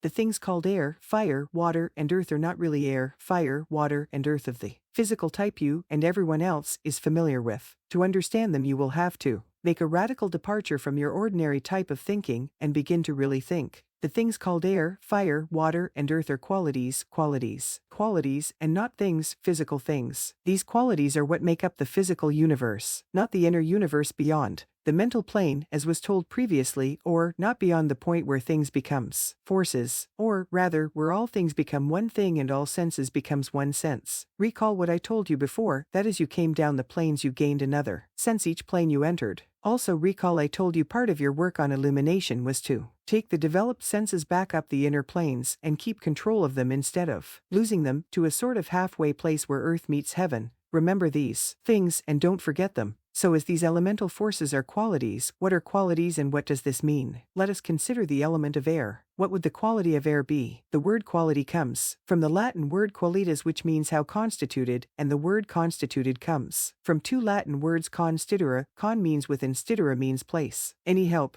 If there is one thing that could be said to be the quality of air, that one thing is motion. Air is constantly in motion. Air means the gases also, and those of you who have studied physics were taught that the molecules of all gases are trying to get as far away from each other as is possible. Movement, motion, the ability to move, to be able to move, movableness. Can you see some connection between a circle and the quality of being able to move? Most all things that are round are movable. Look at wheels, gears. Anything that is round can be moved by pushing or rolling. However, roundness still does not explain the exact connection between a circle, air, and the movableness that it represents. Here is the connection. Certain systems and certain teachers have compared physical creation by the following symbol illustration. The first manifestation to flow into the outer from the inner has to be described as a single dot. Picture it. This single dot is then described as moving out to form a line. Picture a line. Now, usually at this point they say the line of dots turns a 45-degree corner, and then turns again, and so back to the original starting point. Then lines drop down from the corners, and turn again so that a square is formed. This, however, is not the case at all. The above described symbol development would make no allowance for the other elements of expansion, contraction, and solidity but would make the quality of movement the only element and, by the above symbol description, make movement ableness go directly into solidity. The actual creation process consists of each element quality coming into play in turn, and matter, such as we know it, is the result. A result, combining all the qualities in one. The exact physical creation process, as shown by a symbol process, is as follows. Let us consider the dot as continued being. Consider the dots so close together that they constitute a line continuous, and these dots are flowing into being continually. Thus the quality of movableness would go on forever if the next element quality did not come into play. Each element quality creates the conditions which lead to the next element's appearance. You will have to imagine too that each of these element qualities have certain built-in limitations which causes the element to reach an end to its activity, and thus makes way for the next element to appear. To make this illustration easier for our physical mindness to understand, let us imagine that this continual inflow of dots, becoming lines, creates pressures, which pressure results in expansion pressures that must be allowed to escape in some way. And the line of dots, having reached its limit sideways, begins to expand from the middle outwards. Although you have not made this symbol, you can see it in the next section, and you were told that it was a casa. I did not give you directions for making this symbol as yet because I did not want any of you to use it accidentally, as it is rather difficult to use and different. Akasa is the first element, and it is not so clear in its purpose as are the others, and not so easily understood. Also, there is no archangel names to go with it, and the names to be used have to come from some other sources of knowledge not readily available to you as a student. The line of dots then becomes the double convex symbol called Akasa, and this figure, on further expansion, becomes the air circle symbol. I will repeat this as I want you to understand it fully. The element Akasa becomes the element air, and the symbol, the double convex figure, expands out from in to become a circle, as you can readily see. As the element air is formed, it begins to manifest its quality of motion. Not only is its symbol a circle, but it is also said to be circular in shape form, and as its quality is motion, it has to move. And the only way it can move is by turning around and around. And this it does, faster and faster. This turning generates heat, and this heat causes expansion, the same as physical heat causes expansion. This generated heat is the pressure force that causes the next element to come into being, the element of fire. Expansion is the quality of fire. The generated heat expansion brings pressures on the circle, and, due to the before-mentioned limits of pressure, the circle begins to give way to another form, and the element of air begins to give way to another element, that of fire. You will have to picture the circle being pushed out at 3 points, and each of these points becomes the point of a triangle, and thus the circle turns into a fire triangle symbol. The quality of fire is expansion. Now the triangle of fire is allowed to expand only again so much due to the same forces that limited the other elements in their size. The only way the fire triangle can expand is along its base, and as the base expands outward, the upper point collapses down and the triangle becomes a crescent, the crescent of water. Or it could be said that the overexpansion of the fire triangle causes a contraction of the triangle into another dimension, and this is true of each of these elements. Each of the changes is the result of the element passing on out into the next plane. Thus the symbol triangle of fire becomes the water crescent through the force of contraction, and contraction is the quality of water. The force of contraction continues its course, and this force makes the crescent begin to assume the oblong square shape of the element of earth. The quality of the element of earth is stability, inertia. The square oblong symbol and the earth itself is the final result of the activity expressed in the elemental forces from their start of their coming into existence, and by their passage through each of the elemental states, one into the other, and not by the line turning corners and ending up in a square as many of the old teachers and their schools taught. Do you understand now some connection between the symbols and the inner thing they symbolize, the real thing? You can see that these symbols are not arbitrary figures, but actual pictures of the real forces and the actual changes that the symbols go through to change one into the other is the same change that the elemental force goes through to change from one force into the others in turn. Do meditation on this and keep it up until you understand it well. And now we come to the third part of these instructions, the use and practice of these symbols and some ideas of their extension and application to other things. The symbols you have been studying, and all other symbols of all kinds, are connected with the real thing that they represent by definite bonds of a certain kind. In fact, it is the basic teaching of occultism that if one goes deeply enough into the deep consciousness of us all things become one. I mentioned something about this before when I told you that if and when you penetrated deeply enough into the planes, you would find that all things become one. All senses become one sense, forms disappear into colors, and these colors merge into white or black, etc. However, for our purposes, we are living on the outer physical plane, and therefore all we see is the outer symbol. So that is what we have to work with, the outer symbol. As I said, if you go deep enough, all things become one, but long before that stage is reached, there are other connections to the inner thing from the outer symbol. Primitive peoples were more aware of these interconnections than we are. Primitive peoples brought on a type of clairvoyance by means of crude drugs from plants and other natural sources and were thereby able to see clairvoyantly these actual connections in the form of long lines of substance of the material of the etheric plane running between the outer symbol object and the disappearing into the inner planes. Also, they were able to see these connections in the form of lines of light connecting all objects that were related to each other in any way, shape, or form. A great deal of this is told and explained in a book called The Secret Science Behind Miracles by Max Freedom Long. I was in contact with him some years ago, and he told me then that he was frankly experimenting and did not know too much about the exact powers that could be developed through this study. As he was of no help to me, I lost contact with him and went my own way. I am now more or less in a position to be able to set up a definite course of instructions based on this book. I believe I could now teach and train anyone with a small amount of psychic tendencies powers to begin with to become a fair kahuna, as the practitioners of this art are called or were called in the old time. You will find at the end of this book a list of occult works, which are those that I consider useful to the study of occultism, and these books are the best in the world for this study, and are just about the only ones that are worth a plugged nickel when it comes to good sound practical knowledge and practices. More will be said about these books later, but for now I am going to tell you that I will keep these books on hand in stock at all times, and you can get them from me by contacting me. I am not doing this to make money off the sale of books, but I know what a time I had to find good books during the years I was studying, and I was very fortunate because for a time I had some money and some time to look for these books. Some of these books will be out of print, but I will try to have them in some form for you. So to get back to the symbols and their workings, you can take my word for it for now that the symbol of a thing is connected with the thing. Thus these symbols and all symbols are connected with the inner real things, and through this innate power connection you can contact yourself, your personal self, your personality powers with the inner things and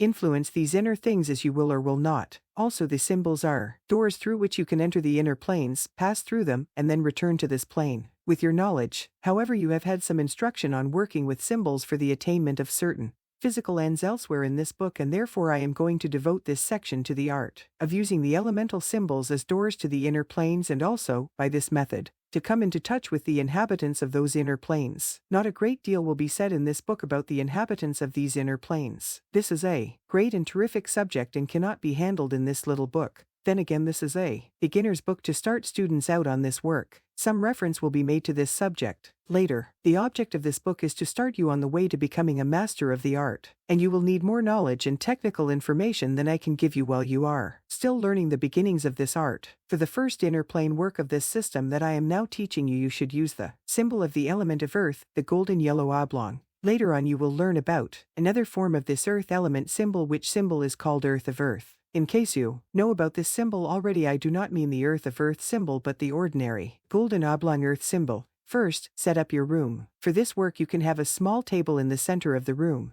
and a comfortable chair as well as a source of good light but not too bright. First, perform the Kabbalistic cross ritual. Always proceed your work with this ritual. Do the four winds part also. When you have reached the fourth quarter, have invoked the Archangel Oriel and visualize the scene described previously for this quarter. Then, instead of proceeding with the ritual and closing it, you can stop at this point. You may seat yourself and arrange the table and chair so that you face the quarter of the north. You should have on the table the card with the golden yellow oblong on it, and also another card of the same size, which should be blank white. You may also have a support to hold the card upright so that you don't have to hold it in your hand during this work. When you are ready, take up the symbol and gaze at it steadily for about 2-3 minutes. The light should be focused on the card but not be too bright. You may blink your eyes easily. Do not strain yourself but act naturally and relaxed. If you find you can hold the card steady, then hold it, but if you can't, then use the stand. After 2 or 3 minutes, set the symbol card down and pick up the white blank card, the oblong symbol but in the complementary color, which, in this case, is violet.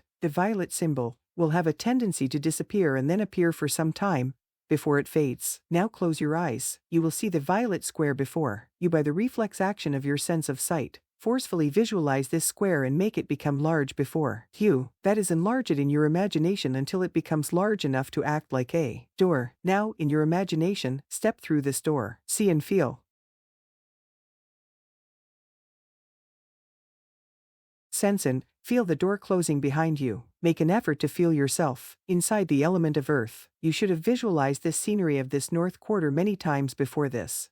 You are there inside it. Make an effort to see about you. Make an effort to see the scene that you have visualized so many times before. Note, your work on the body of light method should have prepared you for this experience very well. In fact, you will probably be functioning in the body of light as you go through this door the first time. This can be automatic. In the original work as given in the sources from which this was taken, there was no previous work on different systems at all. In this book you are given an advantage that previous students never had. They started the work with the symbol method with no previous experience on the inner planes. By now you have had a great deal of this work experience, and this should help you greatly after you have entered the door several times and have made several attempts to look about you, and when you have gotten some feel of the element and of being inside it, you can proceed to sound off or vibrate the following names. Vibrate aloud the divine name Adonai Ha-Eretz 3 or 4 times. Then vibrate the name of the Archangel of Earth, Oriel. Then vibrate the name Forlak, the Angel of Earth. The vibration of these names should cause changes to take place in the scenery, and it should come alive. Colors should appear more strongly. You may sense beings there and feel that one of them approaches you. However, do not, without further instructions, proceed to do any more than observe the scenery for now and for a long time. Your first requirement is to get familiar with the element, and with passing through the door easily. When this is attained, you can contact me for further instructions, or, by that time, your intuition will give you directions as to how to proceed. To return to the outer earth plane from the inner earth plane, you reverse the process. Step back through the door and again feel yourself going through the door and again feel it closing behind you. Make this return very definite and exact. Do not, for example, return suddenly by just opening your eyes and getting up physically. Keep the two planes separate and apart from each other. End the work in the inner and return to earth following a definite path or route. Do not repeat this work experiment too often, especially at first. Take it easy. Consult your moon sign book always and keep a record of the best times and those of the slow times. Especially, as said before, advanced work along these lines is available and you should contact me before going further with this system.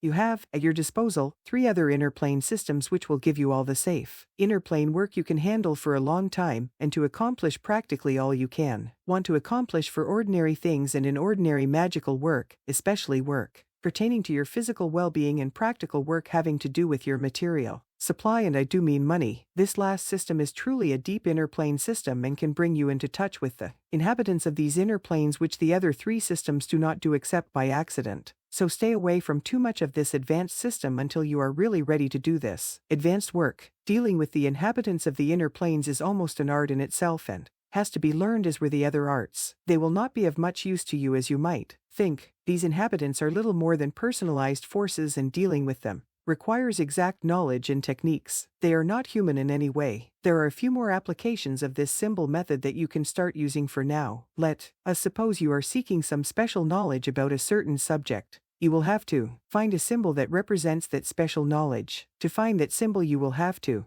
have a system of some kind in order to locate the exact symbol in relation to other things. The system I use and teach is the Kabbalah. In the Kabbalah system is a diagram called the Tree of Life. On this tree is arranged all things. I find on this tree what thing I seek knowledge about, and generally there are a number of symbols connected with that thing. I then make in color a composite symbol of the knowledge I am looking for. I then proceed to work with this symbol the same way as laid out in the preceding instructions. I then carefully note what I see in the place I go to, using the symbol as a door, etc. The knowledge is very revealing. You should make up a symbol of your astrological sign and of your planetary ruler and use them as doors to enter the inner planes where they exist, and thus learn all about them and become in tune with them. A very necessary part of your work. Last section. The whole object of this book has been to give to you, an occult student, a good practical start along the lines of occult development. In this book you were told that your life's happiness depended on your control of the physical circumstances which constitute your life, that is your physical life on this earth plane. You were told that it was possible for you, while living a physical life, to enter these inner planes under certain circumstances and, after studying the inner planes of causes, to alter causes so that effects, when they reached you on the outer physical plane, were conducive to your physical life instead of opposing it. Also in this book you were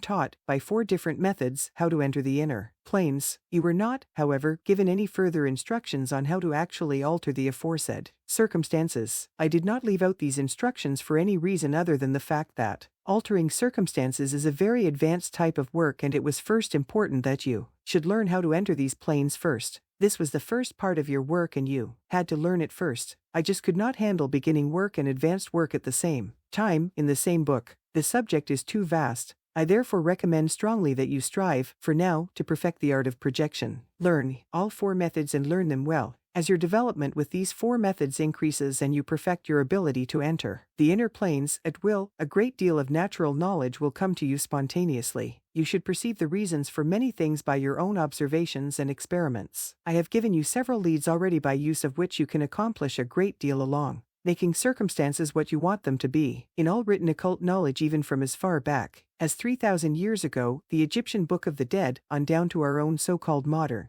New Thought stuff, the how of the inner planes has always been their how. Things are it was always they why that was missing. In this book you have a great deal of the why. Many intelligent people cannot make the how work without knowing the why. In fact, the more intelligent you are, the more apt you are not to be able to make the inner plane stuff work. Or another way of saying it is that the more objective you are, the more apt you are to misdirect the subjective. Both the objective and the subjective parts of your being must be trained forced to work with each other. The balance should be about equal, not too much of one or the other. If you are too objective, you will become too skeptical of what you cannot see directly, and if you are too subjective, you become too easily influenced by what you do see directly, and, in both cases, you go off on the wrong track and end up where you do not want to be and doing something you do not want to do. In this book you have been presented with a series of directional exercises which combine both the objective and the subjective phases of physical being. The objective part of you was given a series of directions exercises presented to your intellect in such a way as to constitute a challenge to it to go ahead and find out what is true in its own way, which is the only way that will satisfy it.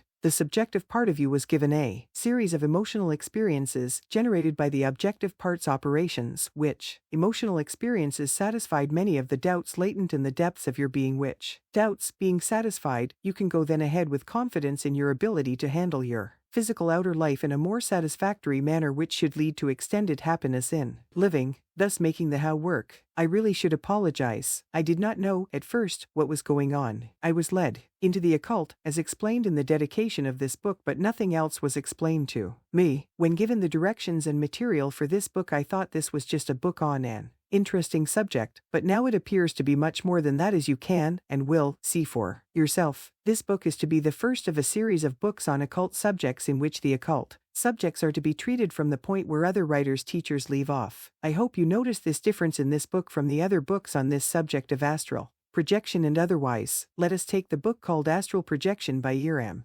Iram tells us about his experiences and his experiments in astral projection, but he does not tell how to do it.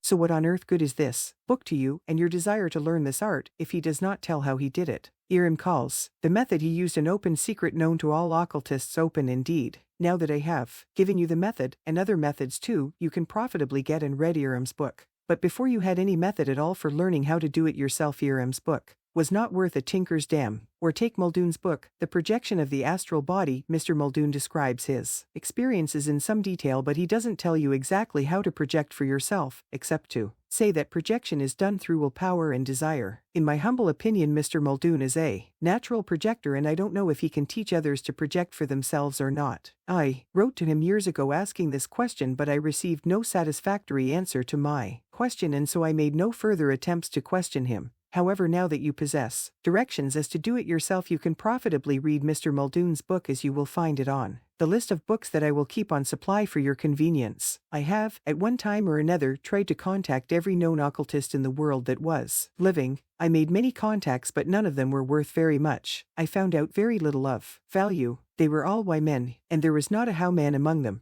I was wondering if you came to the same conclusion as I had, that it appeared very hard to deal with the occult in a satisfactory practical manner, that all occult books seem to be written by impractical psychic mystics that either rapturize ordinary occult laws facts into a new kind of an emotional religion, or become so vague that they cannot make themselves clear to anyone as to what they mean and why. Then there is another kind of writer that writes about the lives and works of the above-mentioned naturals and describes their born abilities, which abilities they cannot pass on to you to teach you any way to duplicate them. And, as said before, what good are the other fellows' born abilities to you, except to merely read about them for general information? There is a book called There is a River, which book is about Edgar Cayce. You will find it on our approved reading list, but only to give you some idea as to what is going on in the semi-occult world. I find myself repeating again what I said before, that what students, people who are deeply interested in occult subjects, need, more than anything else, are good sound books, containing factual occult knowledge of workable theories and good practical how directions as to how to do it themselves, that is, how to practice occult knowledge so as to produce effects results on the physical plane. Without results on the physical plane, all mere knowledge and practices are worthless and valueless. Dion Fortune said in one of her books, the power coming down the plains is to be grounded in earth, and unless it is grounded it is just empty talk.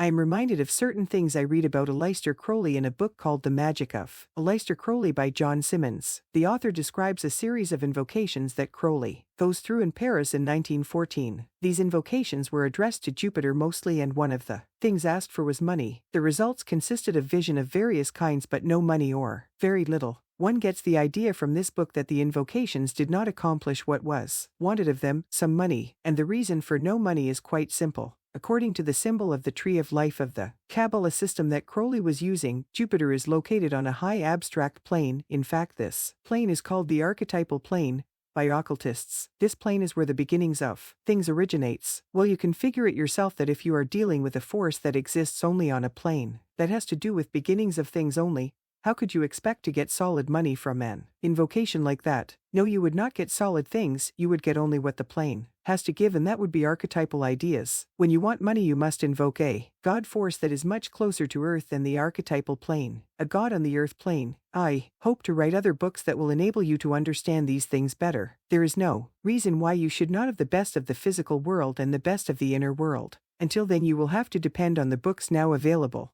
I have no way of knowing now, of course, how much or how little occult knowledge you students reading this book will have. Those of you who have done a great deal of study and accumulated a library will have an advantage over others who are just starting out on the path. However, you will find, in the list of books recommended here in this book, those occult books which, in the opinion of Ophiel, are the only worthwhile books available. To go with these books will be prepared summaries and expostulations which will give, in full detail, what the book means and what the author is saying. This should be of tremendous help to the student anxious to make solid progress along the path. I suggest that you begin to systematically purchase these books and the summaries thereof, and study them hard. While you are doing this, there are two additional occult operations that you can pursue with great profit. One is to start your study of the great system of the Kabbalah, which you will be doing in the above-mentioned books, and to assemble and draw and paint your magical tools, centering around this great system. The second thing for you to do is to start to learn and practice divination. There is a terrific amount of wrong thinking and wrong understanding about the subject, art of divination. I will correct as much of the misunderstandings as I can here and now. Divination is not fortune-telling. The art of divination is the art of finding out, as correctly as possible, how and what the play of the cosmic forces cycles is as of the moment, hour, day, week, etc. What the cosmic forces are is fully taught and explained in the Kabbalah system, and many of you are familiar with these forces as they are taught in astrology, which is not too bad but too much misunderstood for the use of the average person. These cosmic forces are always moving one way or the other through the cosmos, sometimes strong, sometimes weak, sometimes pulling one way, sometimes pulling or pushing another way. You might compare them with the winds that blow over the oceans. I do not know how much you know about sailing ships. I know nothing, but I can understand that the various sails on a ship can be set by means of ropes and other devices so that the ship can be put to the wind. No matter almost from which direction the wind is coming from, can in fact sail almost directly into the direction from which the wind is coming from. So thus it is with these cosmic forces that influence our lives so much. If you can accurately find out which way they are set, you can trim your own sails so that you can move ahead even if there is opposition ordinarily making such a move impossible. I have prepared for your study two systems of divination. One system is as old as the earth. This system is called geomancy or divination by means of earth, and the other system is one that I discovered myself through the use of the tarot cards, or should I say rediscovered. I call this system the Oracle of Fortuna. In both of these systems you will make some of your magic tools yourself. You can practice on the models that I will send you, but for best results you must make your own tools. But the most important thing to do is to learn. To help you again on these two systems we will keep supplies on hand and or full directions as to how to make the necessary magical tools. For the geomancy workings you will need a tray like a box to hold the sand and various other kinds of sticks to make the marks with. This tray box must be able to be closed and locked so that others cannot get easy access to it. You will have to paint it a certain color and in a certain way, etc. The Oracle of Fortune will have to have a number of cards drawn and colored, and various other symbols drawn and colored. Although I rediscovered this system by using tarot cards, you will use an ordinary deck of cards for various reasons. I suggest that as soon as you read this book for the first time that you establish contact with me through the address given in this book. New things will be coming out all the time and it would be well to keep in touch with us. Now I would like to discuss the question of money for my services. It always comes up that occult knowledge should not be sold but given away, and I agree with this. I make no doubt that there was probably a time in the olden days when this knowledge was in the hands of priests and temples and that it had to be guarded more closely than now. Probably the reason for this was that all ancient peoples knew about these things, more or less, instinctively, and if some knowledge of the practices did get out in the wrong hands it could interfere with much legitimate work. This is not the same situation about occult knowledge today. The occult knowledge can be used more freely nowadays. In those days everyone knew there was something going on, but the average man did not have the knowledge to understand these things. The average man could not even read. You did not have to sell anybody on the occult. In the old days, they all knew, but there was no way the average man could learn these things except they were taught to him by somebody, and they were not taught to everybody but only to those who passed the tests. Thus, of course, the worst crime in the world was to teach the occult knowledge to those who could not pass the tests and teach them for money. Times are much different now. Nowadays, the bulk of the people are completely ignorant of the powers of the inner planes and they have to be sold on its use. Then too, nowadays occult knowledge will be used for entirely different things than it would have been used for in the old days. Today occult knowledge is used in connection with natural forces, and in the old days it would have been used against persons to injure them. Today, in this material world, how on earth can anything be done without the exchange of money for services? Every church that I ever heard of asks for money to keep up its work. Every college that I know of takes tuition money from its students. I don't see how I could sell this book or find students if I did not advertise, announce for them. It is not as if I lived in a small town with a marketplace and I could go around and meet everybody every few weeks. Personally, typewriters, stamps, paper supplies are all gotten for money. Then too, there is the serious question of how many years I spent learning this occult art knowledge, years in which I did not do any profitable work, earning money for which I was bitterly criticized by my family and relatives and others. I had a small income, but it did not give me enough to be other than just on the edge of always needing something. I was driven to find the truth about things. I kept up until I did find out some truths, and I did make some progress along the path. Now I can give positive directions to students about how to handle the occult, and the students can expect positive results according to whatever natural ability they have to reproduce this art in themselves. Then too, I have found that unless a thing has a price on it, it is not considered to be worth very much. Generally too, the higher the price, the more valuable it is considered to be. I have tried to give this knowledge away and it was thrown back in my face. I am going to respectfully suggest that you write to me one letter when you start on this book, enclosing $1 to cover costs. Tell me all about yourself and how much you have studied, what books you have, etc. You should receive the current issue of the Astral Light, a small publication that is still in folio form now, but by then probably larger. The Astral Light will contain a great deal of sound occult knowledge, announcements, evaluations of occult books, evaluation of moving pictures that have occult significance or are based on occult matters, additional papers from me or from others or advanced students regarding results of occult work, etc. There is another matter that I'd like to take up here and get out of the way once and for all. This is the matter of wrong use or using occult powers for evil purposes. Almost any release of real occult knowledge, especially of the vital type as given in this book, will bring loud screams of anguish from old maids and old fogies that the knowledge and practices will be used for wicked purposes, etc., etc. Just what are the possibilities of this happening? Well, the first thing that would seem to be to argue against this sort of thing is the obvious fact that only persons of a very low type of mind and tendencies would have any inclination to use these powers for evil purposes, whatever that means. My personal experience with this type of person is that you could not hire them with all the gold in Fort Knox to carry out physical evil actions using mental occult powers. These persons would a million times rather work physically direct than resort to mental occult indirect means, leaving out of consideration entirely as to their mental ability to accomplish anything along these lines through mental occult means or their desire to do so. In this connection, I always recall a story that I heard after the last war was over. The armed services left, on a little island in the South Pacific, a large store of canned food. This food was turned over to the chief and his people as a gift without, however, telling them how to get the cans open. The chief and his men struggled for a long time to get that food out of the steel cans but was never able to do it successfully with their primitive tools. The chief racked his brains and finally remembered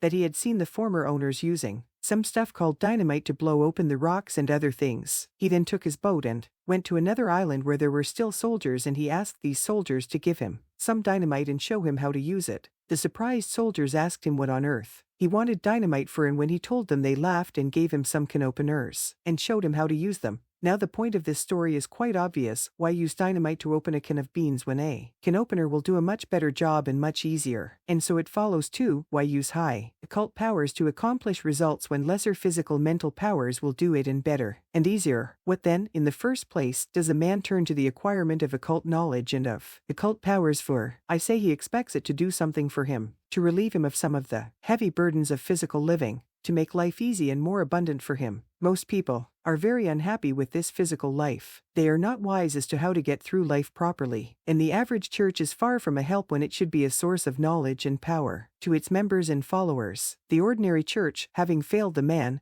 he hears about occult knowledge and occult powers, and he wonders if he could acquire some of these to help him through life. The truth is that occult knowledge and occult powers can help you to improve your physical life, but generally not in the way that you think it would. The application of occult power has to be done as intelligently and correctly as any other kind of operation, certainly not by using it as one would use dynamite to open a can of beans. What is the right way to apply occult knowledge to the problems of life? The first step is to start on the path. Once started, you cannot turn back, as all the books say, but the truth is that no one ever wants to turn back. Study and meditate as you learn about the hidden things of life that the occult reveals to you and what life is really about. You gradually learn to handle life and to handle it properly. There comes a time when you go over the line. These things are explained in a book called Cosmic Consciousness, which you will find on our book list. This book has not too much value, but you should read it at once. Once you have gone over the line, you are then to become one of the self-born, those who are consciously entering the inner planes and living and working thereby. Now, of course, this is what all the books say, and then leave you to find your own way with a dull thud as you hit the bottom of something. In the books that I write and in the lessons that I give, you are not going to be treated to flowery phrases and descriptions of the sacred and holy things and have to read poetry about the inner things and such, or have to read rapture gush about the colors of the elemental forces as Jacob Boehme when he became clairvoyant enough to see them. But how in the heck do you use them? And that is the only important thing, not how beautiful they are, etc. In this book you have already received enough good, sound, practical, workable occult knowledge to set you up for a better, more successful life than you would ever have thought possible for you before. So get going. One more thing and then I will be through with this section. Most everybody in the world suffers from a lack of love. This is one of the most serious troubles that bothers humanity, and seemingly one of the most difficult to handle. All I can say now is that you will have to suffer until you can develop yourself to the point when your own other side of your inner being comes to the point when the secret, mystical marriage takes place between your own inner beings and the true union is accomplished, or at least starts to become a living reality in your life. This life is never going to be perfect, so don't look for it to be accomplished. There is nothing that can make you happy. You have to be happy. Try to control the idea that some other person can give you happiness, or the possession of someone certain person is the answer to happiness. Many people look for occult powers to get some certain person in the mistaken belief noted previously. However, if you will apply your self-study and go into it and deeply follow where it leads, the time will come when you would not touch that former desired person with a 10-foot pole, and you will marvel how you could have ever thought differently. The same with the desire for money. You will find that you will develop sources of money supply that will be your own, and you will not want anyone else's money. So mote it be.